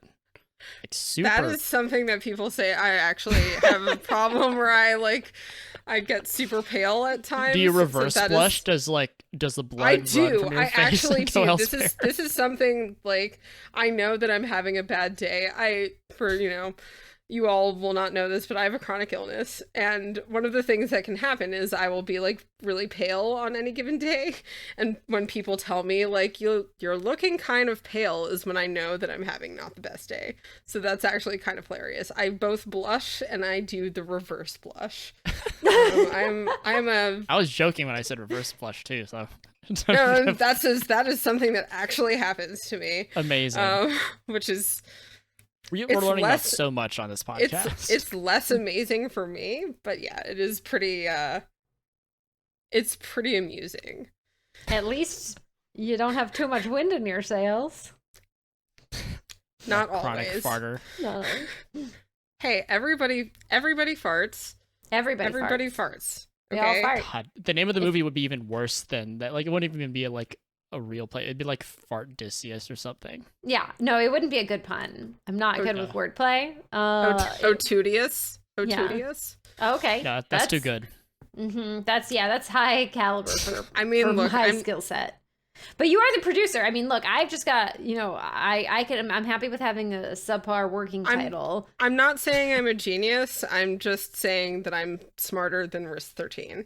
I agree. I think that the audience will agree.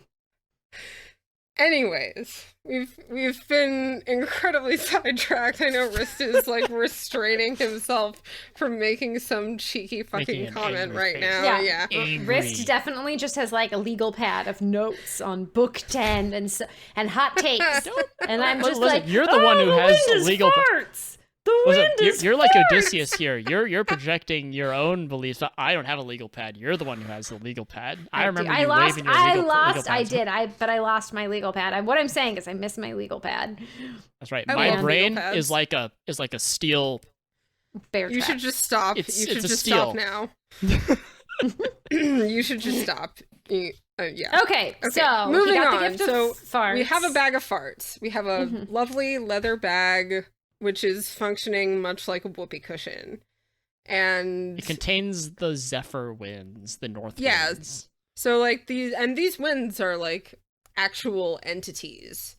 I know that this is mentioned, I think, in the Iliad as well, and maybe earlier or later on in the Odyssey. I can't quite remember that, but I know it's mentioned in the Iliad when Boreas and Zephyr are called upon. And when Zephyr has sex with a bunch of horses and. Thank you so much for bringing that up. Don't forget that part. Wriste incredibly important detail. It's the north wind. I'm not sure if it was Zephyr. It's a crucial detail. Thank you, Wriste, very much. Steel trap, mind. So Odysseus clearly knows the importance of these winds and the importance of their role in getting them home. And so he tries to, stay up and make sure that things go to plan. But of course, no person can stay up for 10 days in a row. So finally, he lets sleep overcome him. And of course, as soon as this happens, his men get to saying like, whoa, this guy gave Odysseus all these gifts and he's so special. And like, why can't we have gifts? We should have gifts. And so they open this bag and all of the winds, all of these farts, these beautiful farts. Everyone has a fart. Everyone on the ship has a fart attack, and it farts them in the other direction. Write that down. That's going in the script. We're making an entire scene about it. A fart attack. It'll be centered around. Those like you're familiar with like movie scenes or where it's like someone had an idea for a pun or a joke. You're and it's familiar with movie scenes. Actually, though, there is a scene in the show Parks and Recreation. I was gonna say it's definitely stolen from Parks and Rec. Where Jerry has a heart attack, and in the process of having a fart. I said fart attack. In the process of having a heart attack, he like is farting rampantly, and I think it's Tom who is Aziz Ansari, who's trying to get the doctor to say that Jerry had a fart attack. So this is absolutely completely ripped from Parks and Rec, and I love it. Yeah. No, that has stuck with me forever. I'm like, oh, okay, well, it's a great scene. Scene. Fart attack whenever I can. I'm glad we've done that here. Is this all set up so you could say they had a fart attack? That's the whole I'm like, yes, I want to talk about book 10 because of You're as clever as Odysseus. I mean, if it wasn't it worth it? Yeah. I think it was worth it. Absolutely. Well played, Cortenberry. Anyways, we sally forth. We shall sally forth.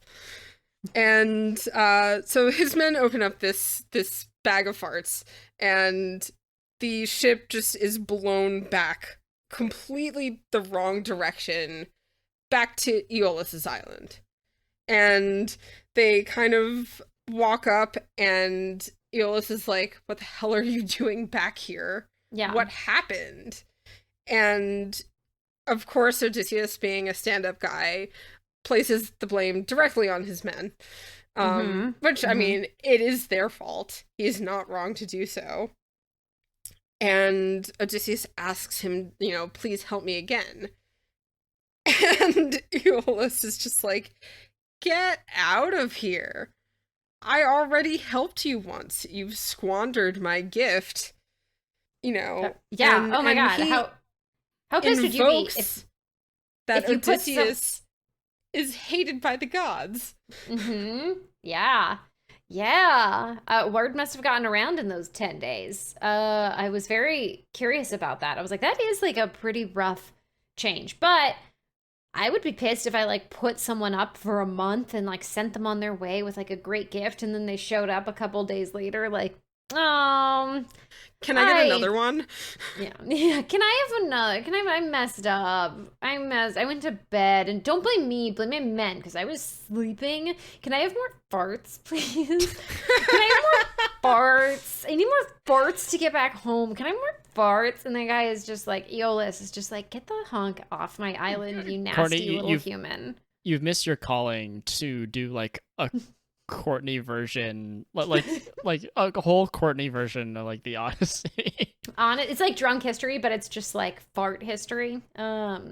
I mean, I really now want an episode with like you and me, and I suppose Wriste could potentially join us, where we do drunk history. That would be incredibly amusing to me. That'd be great. That would be great. This scene is actually really, really interesting. Like, actually, of all the scenes that are in, well, actually, this isn't like the only one, but this is one scene that really stands out to me. Yeah. For I one agree thing, completely. This is so when trying to figure out like to what degree is Odysseus lying? What is he doing?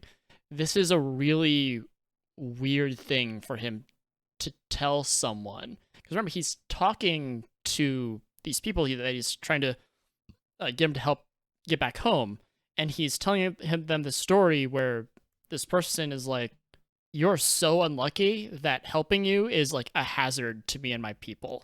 Yeah, you're a liability.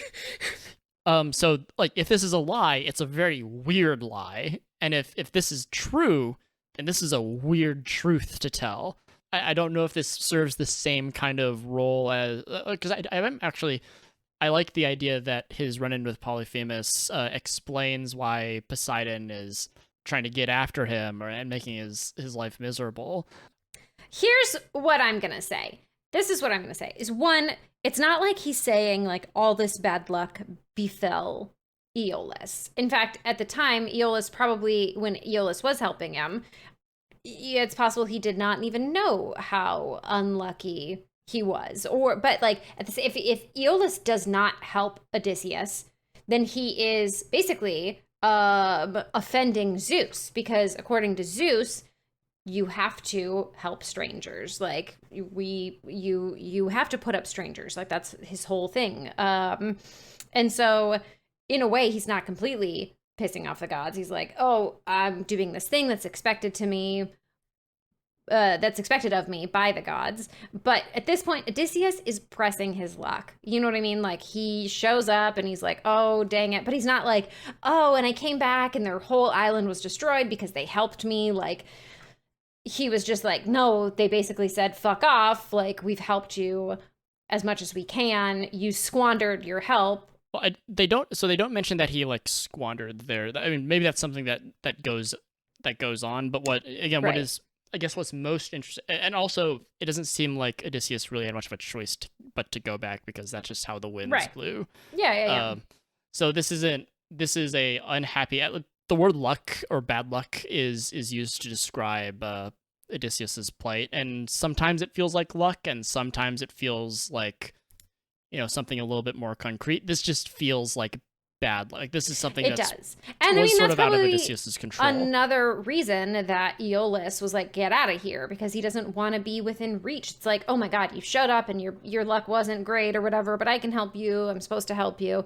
Sends him on the way, and then he comes back. And at this point, it's like, oh my God, this guy is unlucky. This guy is cursed. Like the gods clearly do not favor this guy. Yeah, and as we'll know later, the Phaeacians or the Phaeacians do get punished for helping him. So this is a warning sign to them from Odysseus to not help him. I talked with Dr. Daniel about this in private actually, and he put it a really interesting way. He said, well, the Phaeacians, or we would say that the Phaeacians are bad readers of the Odyssey. They failed to understand what was being told them, which I think is kind of is kind of funny, especially since like the Arete and even to an extent Alcinous seem to be, you know, maybe clever is a strong word, but you know, of their wits, they're not dull-witted.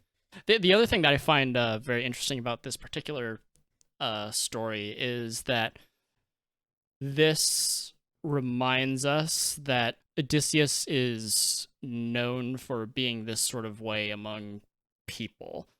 His sort of lying, crafty, tricky way. It's difficult to tell if his crew sort of accidentally sabotages their trip just because of greed. And it's also weird because when they sacked what was that place? Cicones? Cicones. Odysseus described them as having divided everything equally. And I imagine, so that there's definitely some unreliable narrator stuff going on here, and also like you know, the thought that I get is like, how the hell did you know what they were saying amongst themselves? You were asleep. Yeah, so exactly. Anything that you heard is something that they either told you or that you were speculating about. Yeah, they could have. And if I were Arete, this is another thing that I would ask, you know, off the back of, you know, how do you get your clothes if you washed up on shore? This is like that sort of question. You said that everyone got gifts, and now you're saying that they were thinking that no one got gifts. Yeah, and also, like, how do you know what they were saying after you slept and stuff like that? There's a degree to which that, like, this is a story that he tells these people that is full of red flags. Yeah. And they don't, like, really take note of any of them. And they're just like, oh, wow, what a story. This is amazing. I mean, also that might be part of why it starts off with, you know, like everyone knows. I mean, in the Fagles translation, it straight up, it says that he's telling a tale. And so everyone's like sitting back, and maybe everyone just knows, like, this is just how we communicate, is he's going to entertain us. This is part entertainment. And as we all know, sometimes the truth is a little boring. And so that's why he keeps in all these like juicy deets. I'm not saying he's like in this particular case, he's outwardly lying to make himself look better. But I think, and we touched on this before, but I do think he's telling the most interesting tale. He is, and it's coming from his point of view. So he's not going to make himself look like a total buffoon. He is going to talk himself up a little bit, and he's going to do that, one, for his own ego, and probably two, just for the sake of an energy. He's got a hall full of people that he needs something from. So he's got to entertain them. It's got to be good. I'll also say, if we're to take his word as to like what happened here, again, I don't know if this is like purely out of like greed of his men, or if it's because he's known to be this sort of way. He's not totally trustworthy. And just as well, this is emblematic of Odysseus's reluctance to trust people. He didn't tell them about this bag, and we don't really know why, but like we can guess if we know anything about Odysseus, that he probably didn't tell them that this bag contains the winds, because he didn't trust his crew to probably, and this is like also emblematic in that he decides to steer the ship himself for 10 days straight. Like, he doesn't trust anyone with this important journey, and this bites him super hard because he falls asleep. Yeah, he assumes that he can stay up for 10 days. And it backfires on him miserably. Yeah, but like, also like his, I mean, we've talked about a little bit how like, when he was in what's it called, Sacones, his crew didn't listen to him, and there's a lot of his crew not listening to him, and I don't suspect he's super well trusted, right, by people who know him. No. And if you do know him, if he is famous under heaven for his wily tricks and his cunning, then like you don't really have a huge reason to believe that he's got like your best interests in mind. So you would be suspicious, like what is in this bag? And so their investigation of this bag is like a very emblematic, I think, of how Odysseus is perceived by his crew. Yeah. And why did he need to stay? Like, if he trusted his crew and if his crew trusted him, why would he have needed to stay up for 10 days straight anyway? It's like, I don't know, take shifts. I feel like there are definitely undertones of like a mistrust. And granted, like we've said before, his crew does seem like a bunch of schmucks, but he doesn't necessarily seem like the upstanding leader who is able, a leader is supposed to take responsibility as opposed to pass it along. And it just really feels like he's passing responsibility down to those below him quite a bit. I'm going to bring another movie reference in here, and it kind of reminds me of the scene in Spaceballs, which I sincerely hope that you have both seen, where Dark Helmet is, asking every one of his crew what their names are. Sergeant Philip Asshole, Major Asshole. And he looks around and he's like, I knew it. I'm surrounded by assholes. But it's also works so well because he himself is not the brightest tool, not the sharpest tool in the box. Yeah. Yeah. He's kind of the bumbling, villain character. Not to say that Odysseus here is necessarily a villain, but I think it's a very kind of apt comparison of like Odysseus being surrounded by assholes. Yes. Keep firing, assholes. This is why this is I guess part of what makes, as I think about more, what makes Odysseus a compelling character to me, which is that it seems to me anyway that he doesn't really belong, as I mentioned in the last part, he doesn't really belong anywhere but home. Like the way he views the world, like it's both rewarded and punished at the same time, right? Like he gets to hold on to like the conversational upper hand, but he also loses something. Like he's not trusted by his crew. He's clearly cut from a certain type of cloth, and that cloth belongs on Ithaca and is woven on Ithaca. And I think that's actually a great way of putting it, because like a lot of talk about Penelope relates to her weaving. I love that I made that connection. I'm just gonna go honestly, ahead and good job. there. Such good work. I love it. Thank you. You should add my signature laugh. Just go go ahead, do it. No. Okay. Yeah, so let's move on.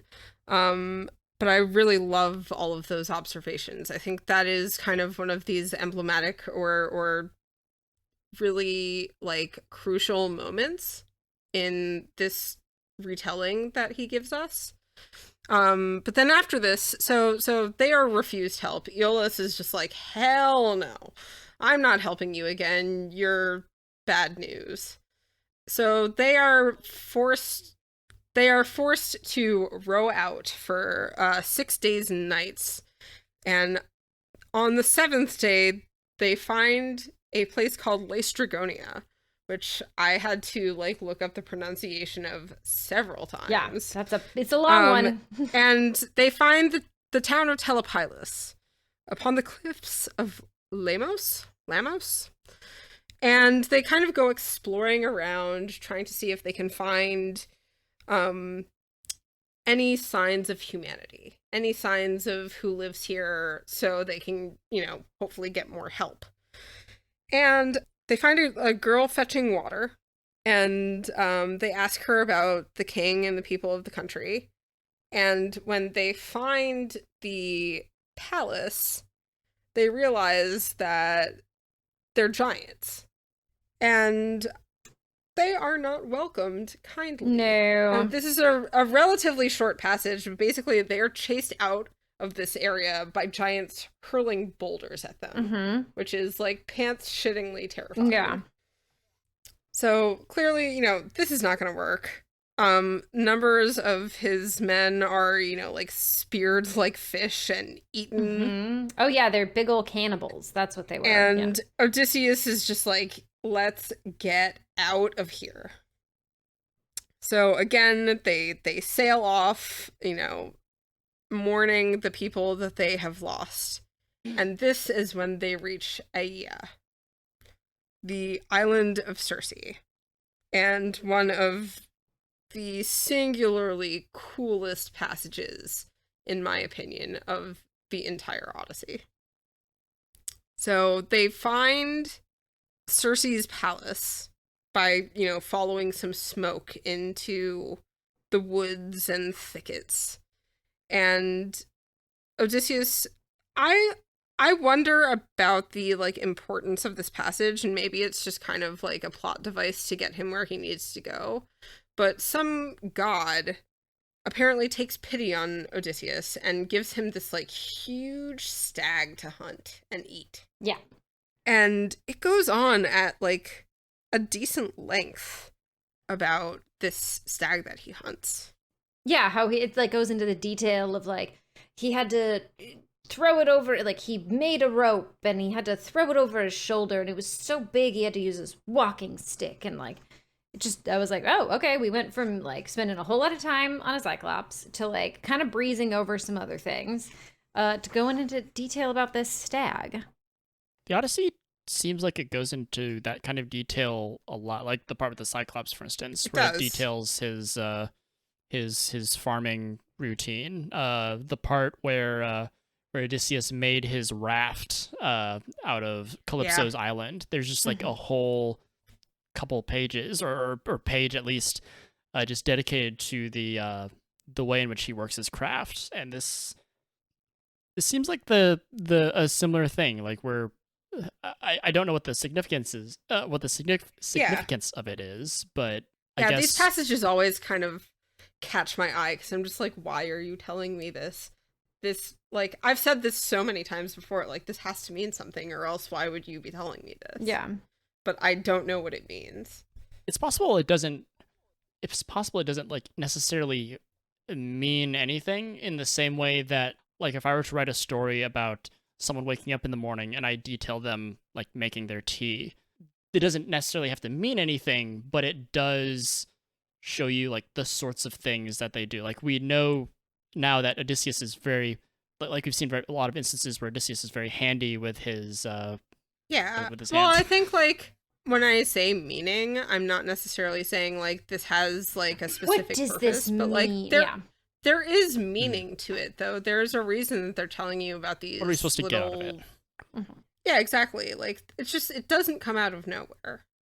It's meant to, and it might just be meant to, as you said, kind of give an idea of what people's customs are. Stroke of characterization, perhaps.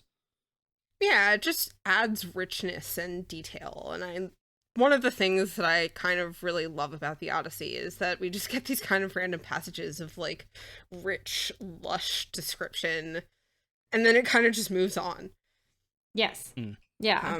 And as we will. It's little bits of slice of life you get in there, like a quiet moment to set a scene. And I think for a story that's so much about home and hospitality and the inner workings of life, really, I think that's important.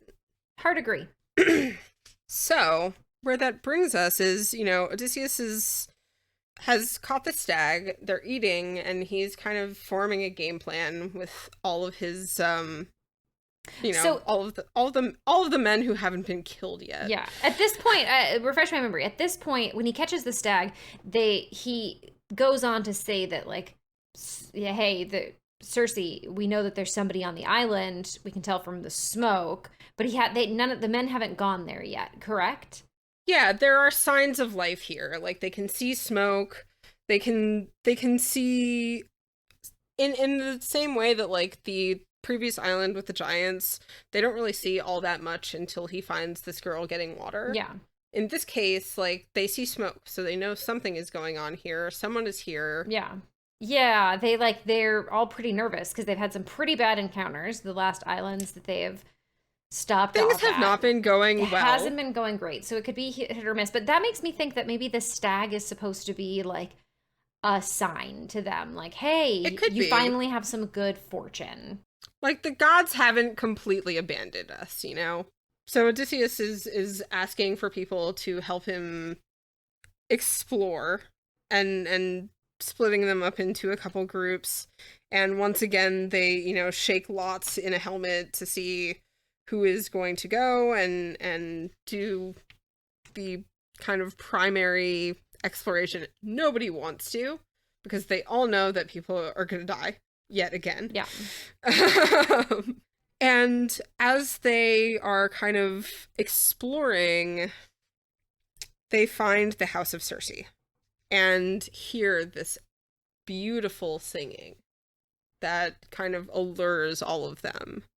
And Circe is a goddess who is inside this house, who is weaving. So the guys go back and report, you know, there's someone singing beautifully and weaving. And of course, what do you do in that situation? You just shout out to the person and you're like, hey! Hi, we're here! Hello! How's it going? Be nice to us? Woo-hoo. Yeah. And remember, like, these they've been separated into two groups. So this is the group of men who are not with Odysseus. Right. And they, you know, call out to her, and we've established that they're kind of schmucks. Mm-hmm. They call out to her, she invites them in, blends a potion, again, getting hungry, a potion of barley, cheese, golden honey mixed with Pramnian wine. Sounds delicious. Mm-hmm. And then she drugs them. This makes them, and this is the same thing as has happened before, this makes them forget their home. This is the same thing that happened with the Lotus Eaters. Mm-hmm. And this theme of Odysseus has this laser focus on getting home. But over and over, the men surrounding him are able to be kind of lured away from that idea. And of course, it's through, you know, trickery. It's through this lotus which they eat, which is basically like a drug to them, makes them forget their home. And in this case, this potion that Circe feeds them makes them forget their home and turns them into pigs. They still have the minds. Yeah, it's like they're human they're minds. still human minds, but they've just, like, they don't remember home. They're, like, aware, but they're not able to, like, terrifying. Absolute nightmare material. They're little piggies, and they're more concerned with rooting around for food. I just want to say, this is another point where I'm sort of like, okay, it's interesting. Like, what Odysseus doesn't say is what I kind of find interesting here, where it's like, she basically is like, let me get all this, like, food and wine, and like, she's hosting them. She goes to a lot of effort. Like, they have to, it's like, he's basically just like, yeah, she pulled out some stuff, poisoned them, and then they turned into pigs. And it was like, oh my God, they had to sit down and accept all that food and sit and eat it and drink the wine. Like, they were very much, like, participating in this. And then she got, like, and then they, you know, she Pinocchio'd them. She turned them into... She Pinocchio'd them. Yeah. She absolutely does. Yeah, to me, it was very reminiscent of that. Like, the boys who go to Pleasure Island, and then if they, like, drink or participate in any of the bad stuff, they get turned into donkeys. And I was like, yeah, you showed up and you were like, great, I'm entitled to this food and wine, and I drank it. And, you know, as if I were living alone and a bunch of scruffy, like, dudes showed up and expected to be entertained, and I'm on this island all by myself, I don't know them. I don't know that I can trust them. We, as the readers, know that they aren't terribly trustworthy. So, yeah, it's... I think it's worth... I think it's worth keeping in mind. So also, as you said, we don't really know what Odysseus is omitting. We don't know what he's stretching or embellishing. If we're to take him at his word, we have to remember that, like, this isn't like you're some person and these are people knocking at your door. This is a god who is being visited upon by these folks. She would have no, I guess, reason to, be afraid of them because she's a god. I disagree, because we've seen gods getting hurt. We saw Aphrodite get hurt in the Iliad. Like, she's also a much lesser god. She's a nymph. And if you read under Circe, special circumstances. yeah, sure. She can, I'm just saying, I wouldn't. It's possible. Yeah. Like, I mean, I think there would definitely be... I think if she had, if she needed to protect herself, like, it's not like she was using her animals for anything. She basically was just like, oh yeah, the animals were nice and they were gentle, and she was like, I'm turning you into pigs.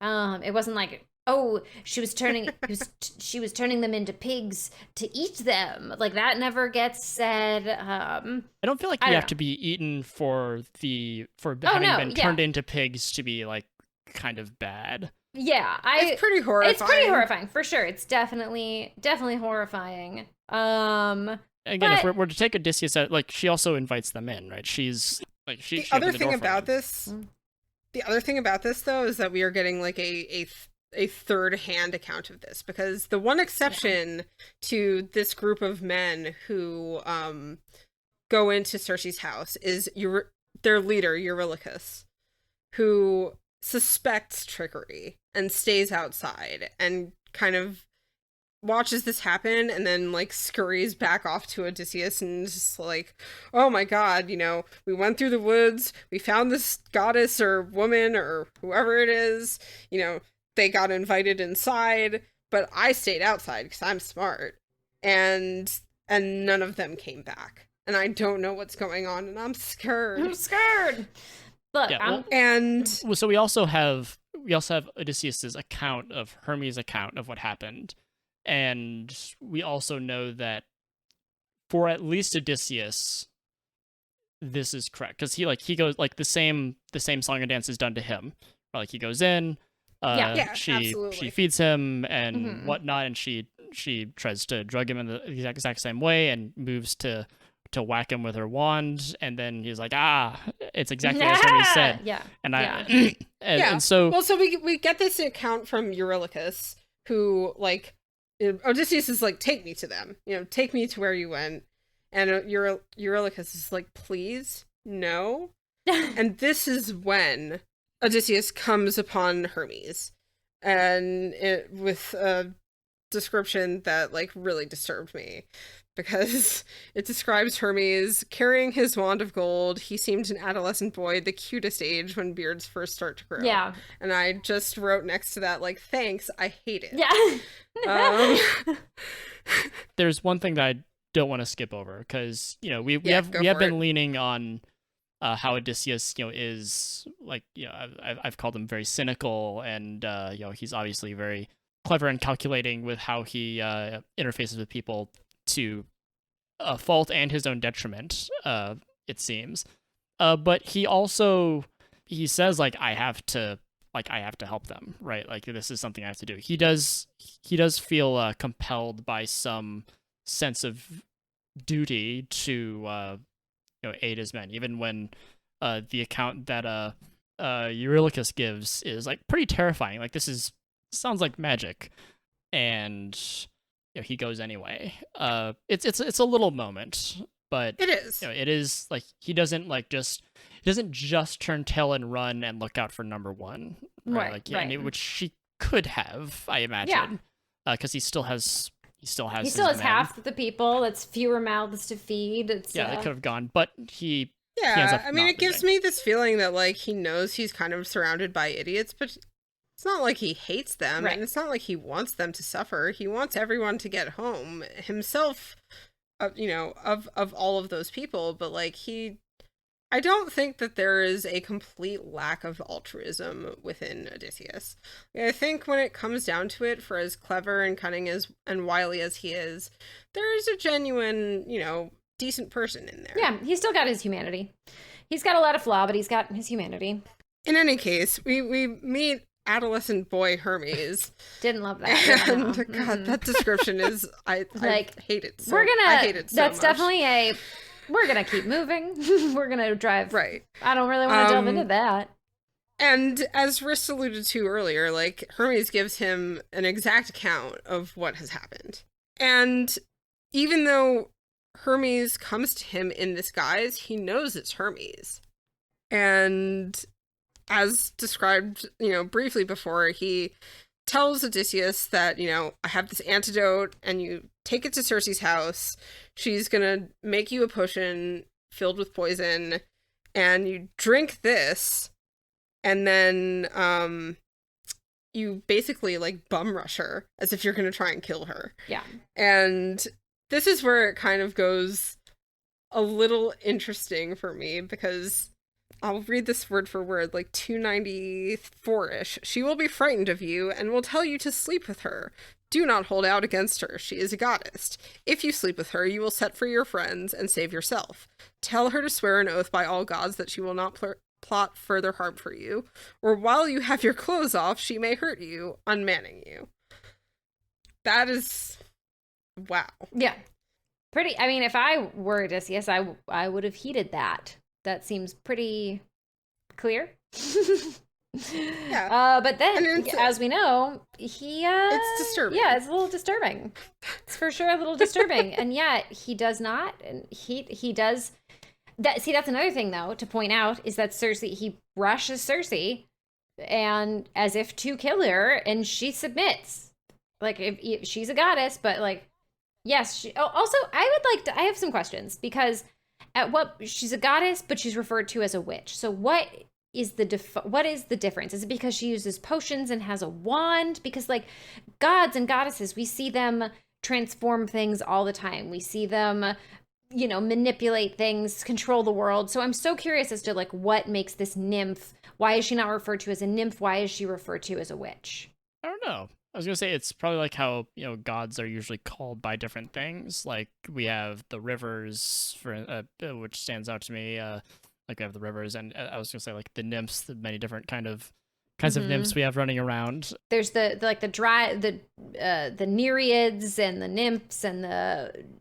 Yeah, I guess I'd be curious as to what the Greek has to say about that. I don't know. Yeah, no, it's just... But I would imagine that it has something to do with the, like, potioniness. Yeah. And these concoctions that Circe seems to whip up. Mm-hmm. No, so I was just like, is it because it's not just using divine powers? It's because... But I mean, yeah, it's like she's using a conduit, to make changes, as opposed to, because she's the daughter, I believe she's the daughter of Helios. Her mother is a nymph, like, she has godlike siblings. So it's just interesting to me that she's referred to here as a witch, and I would like to explore that more. But it being just because she has a wand and uses potions, if that's the reason. Okay, that's fine. I think it'll be almost impossible for us to separate, like, our modern understanding of what a witch is from what might have been implied back then. I mean, like, yeah, in a way, Circe is like kind of like the quintessential witch character, because she uses potions, she has magic. Like, this is like very much passed down. One thing that I do want to point out also is that the magic doesn't work on Odysseus because he does not forget home, which of course implies inversely, I guess, that forgetting home kind of, I guess, reduces your humanity. Like, that's what allows them to be turned into animals. And reduces your identity. You lose a part of yourself. Yeah, so much like we said, like, he is just like, I am Odysseus of Ithaca, and it's like, brah, you haven't been to Ithaca in a minute. Like, you're kind of known for other things, like being a liar and being in the Trojan War. So yeah, it's definitely, it feels like a very like a keystone of your identity is where you came from, which, I guess has a lot to say about, like, tradition. And not even so much like, this is also something that me and Llama have talked about a little bit. Like, there's so much that we take for granted, I guess, now. Like, we take for granted, for instance, that we can identify someone, which is like would have been very difficult to do without, like, a standardized ID.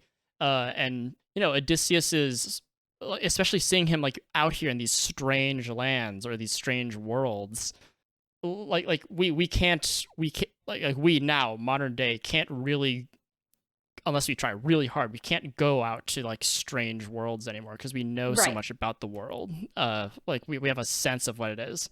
Yeah, it's fun to look at, like, a map of, like, these Grecian islands, and it's like, oh, by today's standards, it's like, that's a day trip. Like, oh, you want to go from here to here? And no problem. They do like little 3-day cruises where you hit like 4 of these islands. And back then that wasn't the case. Like the idea of it taking 10 days to get somewhere by ship is wild. Like, and you see like what a technically small amount of geography that is by our standards. So yeah, that's an interesting point. It is. That I made, not that Wriste made. Yeah, absolutely. That you made. Absolutely not contributed by Wriste. No. So Odysseus follows Hermes' plan, and it goes pretty much how Hermes said it would. The magic doesn't work on him. Circe is like, oh, you must be Odysseus, the man who can adapt to anything. She knows who he is. Hermes has told her about him, and then she invites him. I wrote next to this that this is punny, because she says, now sheathe your sword and come to bed with me. Yeah, we got some nasty little wordplay there, baby. You little freak. Which I would be she's saying it in the wrong order. Is she? No, is she? Oh, yes. It's okay. Llama, I don't think he knows. It's fine. No, I know what's going on. No, I don't think it's okay. Do you? But anyway, yeah. So this is going on to another little interesting bit of Odysseus making a choice that goes against what a god has advised, where Hermes is all like, yeah, evade Circe, like, do what you gotta do, get the honk out of there. And then they ends up hanging out for a year. And this is like another thing that happens where I'm just like, do you really want to get home? Because I don't think it takes a year to like recuperate. Like, everywhere else he's happy to stay like a month. Does Hermes tell him to like get right out? Hermes is like, he basically says evade Circe, evade her. We're gonna have to look it up. He definitely doesn't say like hang out for a year, my dude. He doesn't. I don't know if he's like outright disobeying. Like he's following his instructions pretty much to the letter. Like I tell you to sleep with her, don't hold out with her against her. She is a goddess. If you sleep with her, blah blah blah. Tell her to swear an oath, and that's what he does, and that's kind of where it. And I mean, in any case, I do kind of agree with Courtney that it's interesting how long they end up I do find it staying. interesting that he stays there for a year. Yeah, and so it's just like he's just taking his dang time, and like it's such an interesting comparison to Penelope back in Ithaca, who's like fighting off all these like suitors, who we know that they're bad. We know that but like it's been 20 years. Like there's been no word. She has no idea if he's like alive. And yet he's hanging out with Calypso, taking his dear sweet time with Circe, even after she turned his men into pigs. And then, she turned him back. That's nice of her. She didn't have to do that. Yeah, so like they sleep together. They're, he gets all rubbed down and oiled up by her. And she kind of notices him like not really being into it and is like, what? You're like, I said I swore this oath that you asked me to swear. Like, what's the problem? And he says, like, how can I be happy right now when my men are still pigs? So she turns the men back from pigs and goes, and reunites with them, and everyone's all weepy and sad and, glad to not be pigs anymore. I like the description of like their pig hair like falling out of them. Like there's some like, I was like, it's a weird description of them transforming back. Mm-hmm. And Eurylochus kind of calls these guys out and is like, why did you go in there? Remember what happened with the Cyclops? And I think Odysseus' reaction to Eurylochus, like, kind of chiding them for going into Circe's house is interesting.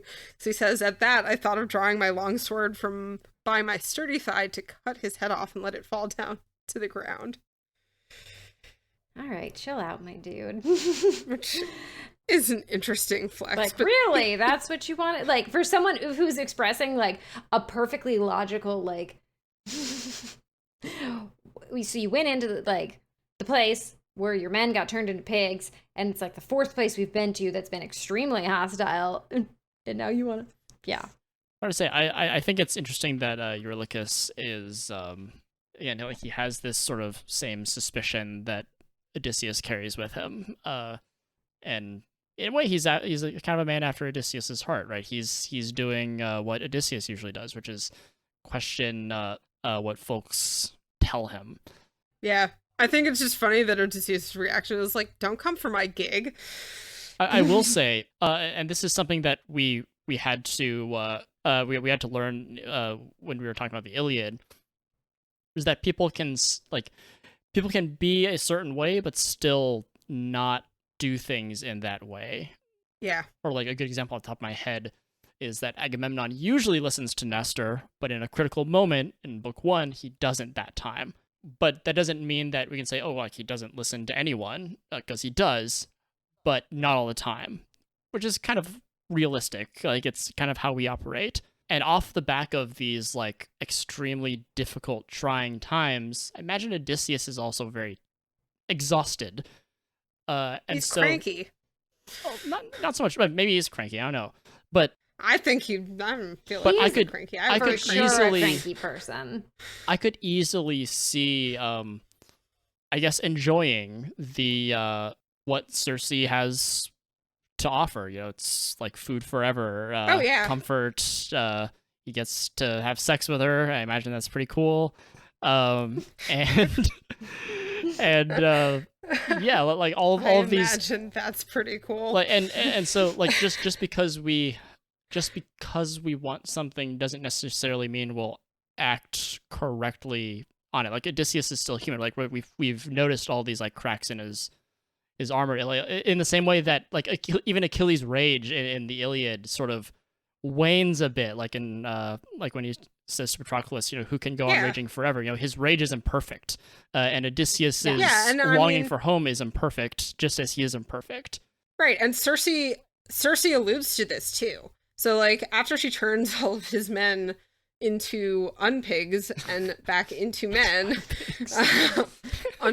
she unpigifies his men and then gives them all little baths and stuff too.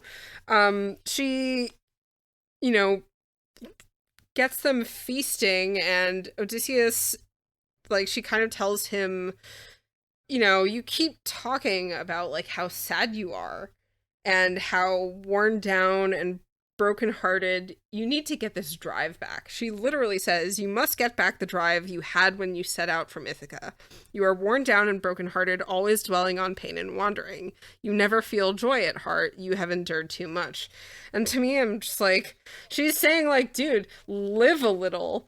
Like, I know you need to get home, but like you need to restore that like excitement that you had when you set out from home. And so like, and if we're to read Odysseus as being like, especially now, like he's gotten so close to home, right? Like he could see the fires, the watchfires being made in Ithaca, and he was just blown back, and he's lost all these men, and he's gone through all these troubles. Like if we're to read him in like a depressive state, like I mean that sort of thing is, anyone who's been through any bout of depression will know that it's like crippling, right? Like you don't want to get out of bed, you don't want to do anything, even if like you want it. Like I know I should go like see my parents or talk to my friends or hang out or socialize or whatever. Like your mood can't do that for you. And this is, I think, as you're pointing out, Llama, this is what she's pointing to here by Odysseus's account. She's saying, yeah, you're like so clearly like super exhausted. And yeah, she's basically saying like you're so depressed that you can't see the forest for the trees. Yeah, so him staying there for a year isn't necessarily inconsistent with his goals. It actually makes some sense that, after being screwed over by place after place after place, like with the giants, with the cyclops, and you finally find some place where it's hospitable. Yeah, and that can like feed him and his men like as long as he needs to. Yeah, although like, it's great. ironic that like that entire encounter starts with her taking half of his men and turning them into pigs, and then now all of a sudden he kind of trusts her. At this rate, like compared to like having your men just being eaten on the spot, like that's okay. Totally. Like that's like right. It's like okay, you know what? This is a de-escalation from just like taking my men and smashing their heads on the ground or hurling boulders at our ships. So like, yeah, sure, I'll take it. Yeah, and also like the thing that stood out to me the most in the Iliad was like the exhaustion that you feel for these characters, and you know we also feel this exhaustion. They're fighting. They don't stop fighting. Yeah. They're continuing to fight. Like just saying that in the 10 seconds it took me to say that, like I feel tired. Yeah. So this has been a long journey already, and a lot of people have died. There have been some pig incidents. There's been a loose bag of farts. Like, a lot has happened. A lot has transpired here. And so after this year of being on Circe's Island and enjoying this sweet wine and these feasts and like having what I would imagine to sheathe his sword whenever he wants. He gets to sheathe his sword whenever he wants. He's having a rollicking good time for someone who's incredibly depressed. But, you know, all good things must come to an end, and he still wants to go home. He has not lost this singular focus of wanting to go home. So, once again, he supplicates. He goes to Circe, he grabs her knees, and she listens. What's up with this grabbing of the knees? Because he did that to what's his name's daughter, Nausicaa. He did didn't Nausicaa. grab her knees. Yeah. He grabbed her He considered. knees. Well, that's right. But he jumps out of a bush naked and says, "I wanted to grab your knees, but I didn't because nude and holding a leaf over my dong right now. So maybe that's not the best idea." He was like, "In this climate, I could. This political climate, I can't do that." He doesn't want another Me Too. No, he doesn't. He's for sure got some. Yeah, it's interesting, the whole grabbing of it. Like, if someone grabbed me by my knees, it's like, that's very disarming. It's very, like, it's just an interesting thing. This is, like, a hallmark of supplication, both throughout the Iliad and the Odyssey. For whatever reason, knees are the place to be. If you want someone to help you, go for the knees. You just go for those knees. Go for those knees. I guess, so now that we've contextualized this and, like, sort of stirred it around, I've been thinking about like what is a context in which he's giving these like 2 books, book 9, book 10 at least. I can't remember if he keeps going. He keeps going. I can't remember when it stops. But he's going. Yeah. He's telling this huge story, and it's like, why is he like he doesn't need to tell them all of this in order to answer their questions, right? They didn't ask for like his entire journey point by point. Yeah. They just asked. I didn't ask for your life story, bro. I just wanted to know your name. But we've all had these moments where we have to like tell someone like what's on our hearts or what's on our minds or what's been like ailing I was gonna right? say, I think this is a release for him. Yeah, and he finally gets to tell someone who doesn't know this. If he had just been going to therapy regularly, men will. I mean, travel. This is something that I said when we were doing the Iliad. Like, I think all of these people desperately need therapy. Yeah, so desperately need therapy. The meme? But this is not a world in which that men really would exists. Literally rather travel from island to island, experiencing monsters and getting shipwrecked, and instead of going to therapy. Therapias? Yeah, no. I don't know. It's for sure, like, yeah. I think it's probably a release. It is also just, for the sake of the story, it's exposition. Yeah, of course. We were all like, what the honk have you been up to? What happened between now and the end of the Trojan War? I think there's like, and I know this has happened to me so many times, that like there's a point where like once you get started on a story, it just all comes like tumbling out like verbal diarrhea, and you can't stop yourself, even though like maybe like you shouldn't be giving this much detail or just going on and on and on about like what happened. Yeah, or like, you start telling a story and you realize you're like, oh, this needs some X, this needs some okay, like I'm telling you one thing. This needs some background. Well, let me give you some background on this, and everyone was like, oh boy. This actually helps me understand a little bit why Odysseus is like if we were to read it this way, this helps me understand why Odysseus is sometimes saying things that would be disadvantageous to him. Because I guess we're always assuming that he has like carefully planned out like every single thing. But if this is sort of like just as much an emotional release for him as it is for like, you know, a utilitarian like pleasing of the of his hosts, then like he may be unpacking it as he's telling it, right? This is probably the first time he's told it to anyone. Yeah, it's just him and his men hanging out and everyone knows what happened. And now he's verbalizing it. And honestly, verbalizing helps. Ask any therapist or priest who does confessions. When you bottle up your emotions. Like a bag of farts. Like a bag of farts. Like a bag of farts. This is him releasing his bag of farts. It is. That's exactly what this is. That's Odysseus's arc. Mm-hmm. In your Will Ferrell movie. It is. I don't want to give too much away. This is profound. That was just beautiful. Really poetic. Like, this poem's so poetic. Really touched me. So anyway, he's finally like, all right, I gotta go. So yeah, he tells Circe he has to go. And she says, well, wait just a honking second, because you first need to go to the house of Hades and Persephone and ask the Theban poet, the blind Tiresias, for his advice. And he's like gutted. Yeah. I have to go where? Yeah, that's... I have to do... That's I'm like sorry, the worst. Now? And like... Yeah. I have to go to the house of the dead. Okay. Nobody has ever gone down there. Like, how do I even get there? And she proceeds to give him, like, incredibly detailed directions of how he is to steer his ship, how he is to make sacrifices to the dead and pray to Hades and Persephone.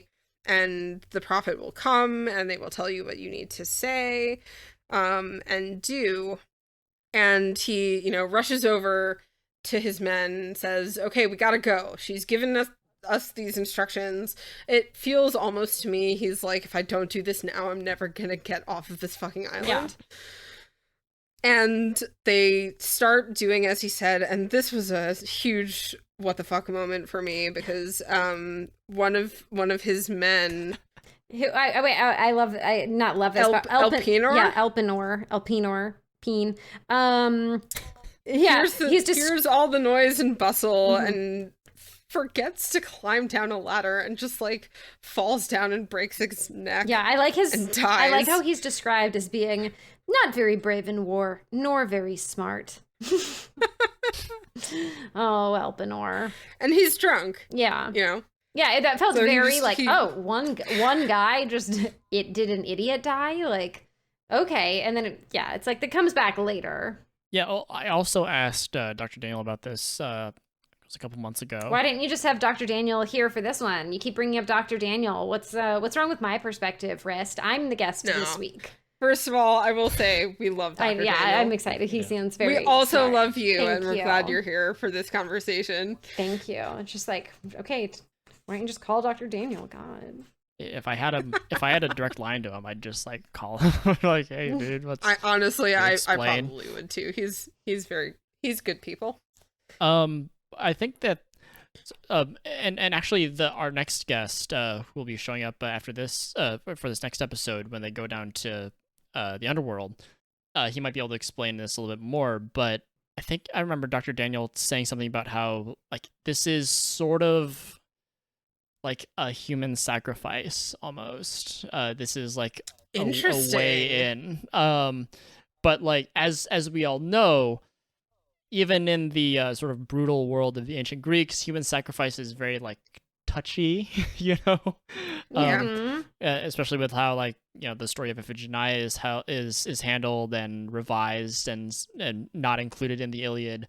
And this might be, I guess, a way around that, where it's like this sacrifice has been made so that Odysseus can make it into the underworld, but it's not made explicit. So I don't know for sure. This is conjecture. And I absolutely think that this is.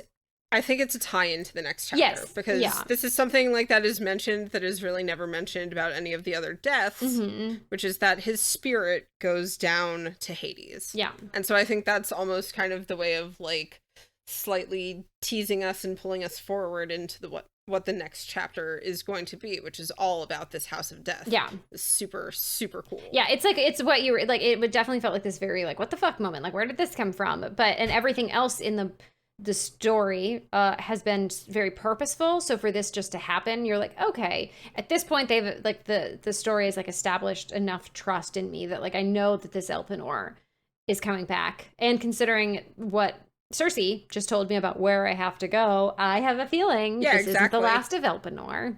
Just it's interesting. It's like one of those like super like, oh, look, this coincidence. We were just now talking about how we have to go into the House of Death, and like one of our guys has already gotten a jump start on that by dying. I have this whole this whole stanza with Elpenor bracketed off, and I just have written in the margin, "Excuse me."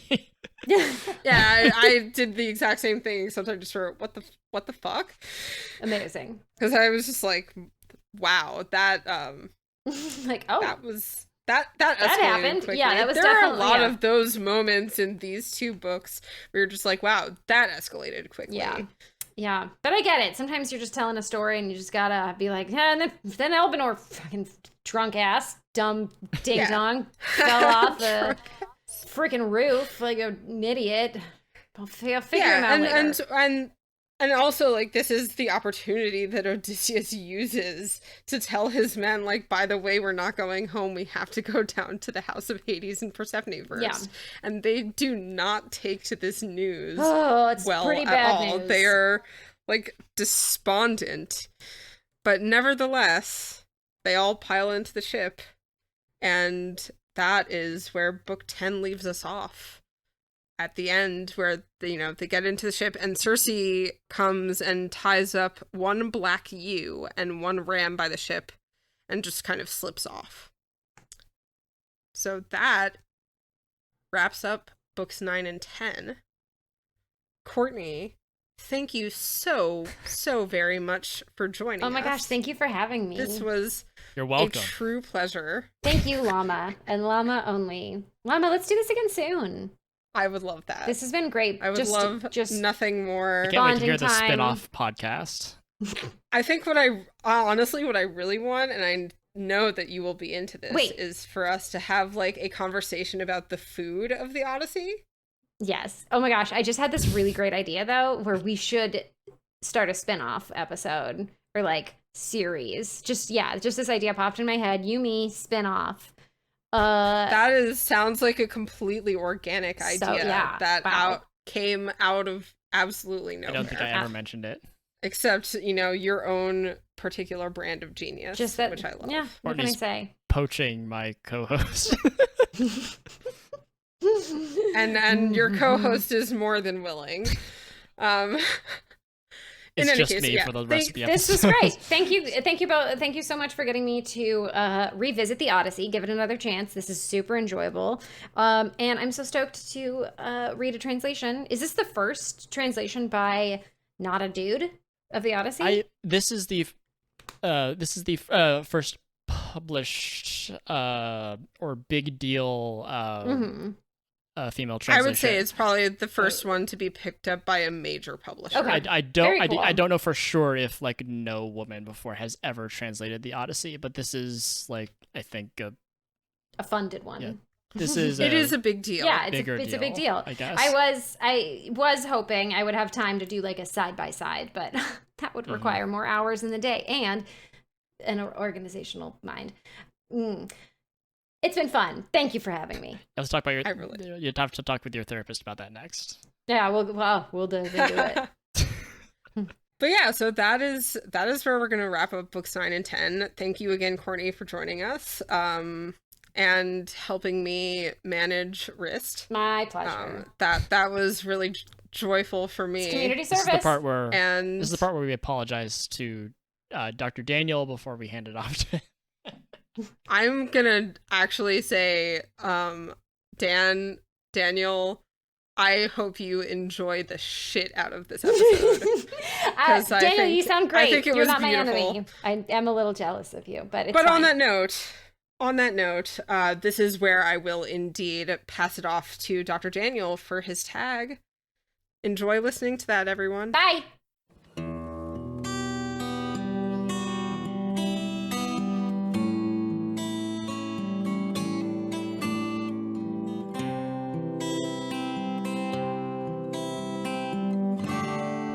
Hello everybody, my name is Daniel, otherwise known as Dr. Daniel, Dr. Dan, or the Dancing Grad, and I'm here to offer some thoughts on Llama, Wriste, and Courtney's conversation about the Odyssey, books 9 and 10. Their extremely entertaining conversation began at the beginning of Book 9, wherein Emily Wilson introduces Odysseus as follows: "Wily Odysseus, the Lord of Lies, answered." This narratorial introduction balances pretty well with the way that Odysseus introduces himself a few lines later at line 20. Quote, "I am Odysseus, Laertes' son, known for my many clever tricks and lies. My fame extends to heaven." The original Greek here is quite interesting.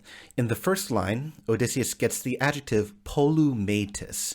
The polu part of that adjective refers to having a lot or much of something, and the metis part actually refers to wisdom or cunning or craftiness. I would need a lot of research to back this idea up, but my generalized conception of metis is generally that it's seen as something more positive than negative. For example, one of the epithets that Zeus gets in the Homeric poems is metieta, literally Zeus the counselor, or Zeus the advice giver. However, the idea of craftiness or cunning obviously can carry some negative connotations too. And the ambivalence of the idea is something that Emily Wilson very consciously capitalized on. In an interview for Book Riot in 2017, Emily Wilson actually specifically talks about her choice to translate Polymetis as the Lord of Lies. Quote, "When Odysseus is telling his own story of his wanderings and how he dealt with the Cyclops and the Sirens, he's referred to as Polymetis. We always have a choice of what element we can emphasize in an epithet, so I called him Odysseus the Lord of Lies. I wanted to clue readers in on the possibility that this is not going to be naturalistic, that it's a tall traveler's tale." End quote. The Greek of the second section, wherein he says, "I am Odysseus, Laertes' son, known for my many clever tricks and lies," backs this idea up. Here, the Greek word that Emily Wilson expands out into tricks and lies is the word doloisin. And that Greek noun dolos always carries a negative connotation of deception or trickery or lies. So Emily Wilson's translation, the Lord of Lies, capitalizes both on the capaciousness of Polymetis and looks ahead proleptically to when Odysseus calls himself famous by means of doloisin, by means of trickery or deceit. Then an interesting debate arose when discussing the Cyclopes, namely the quote-unquote lawless Cyclopes lacking in customs. The Cyclopes are introduced in the Greek as follows: "Kuklopon deskaion hyperphialon athemiston hikomitha." We arrived at the land of the Cyclopes, who were exceedingly arrogant, hyperphialon, and without customs, athemiston. The a part of that adjective is what's known as an alpha privative. It's basically a negation, meaning not or without.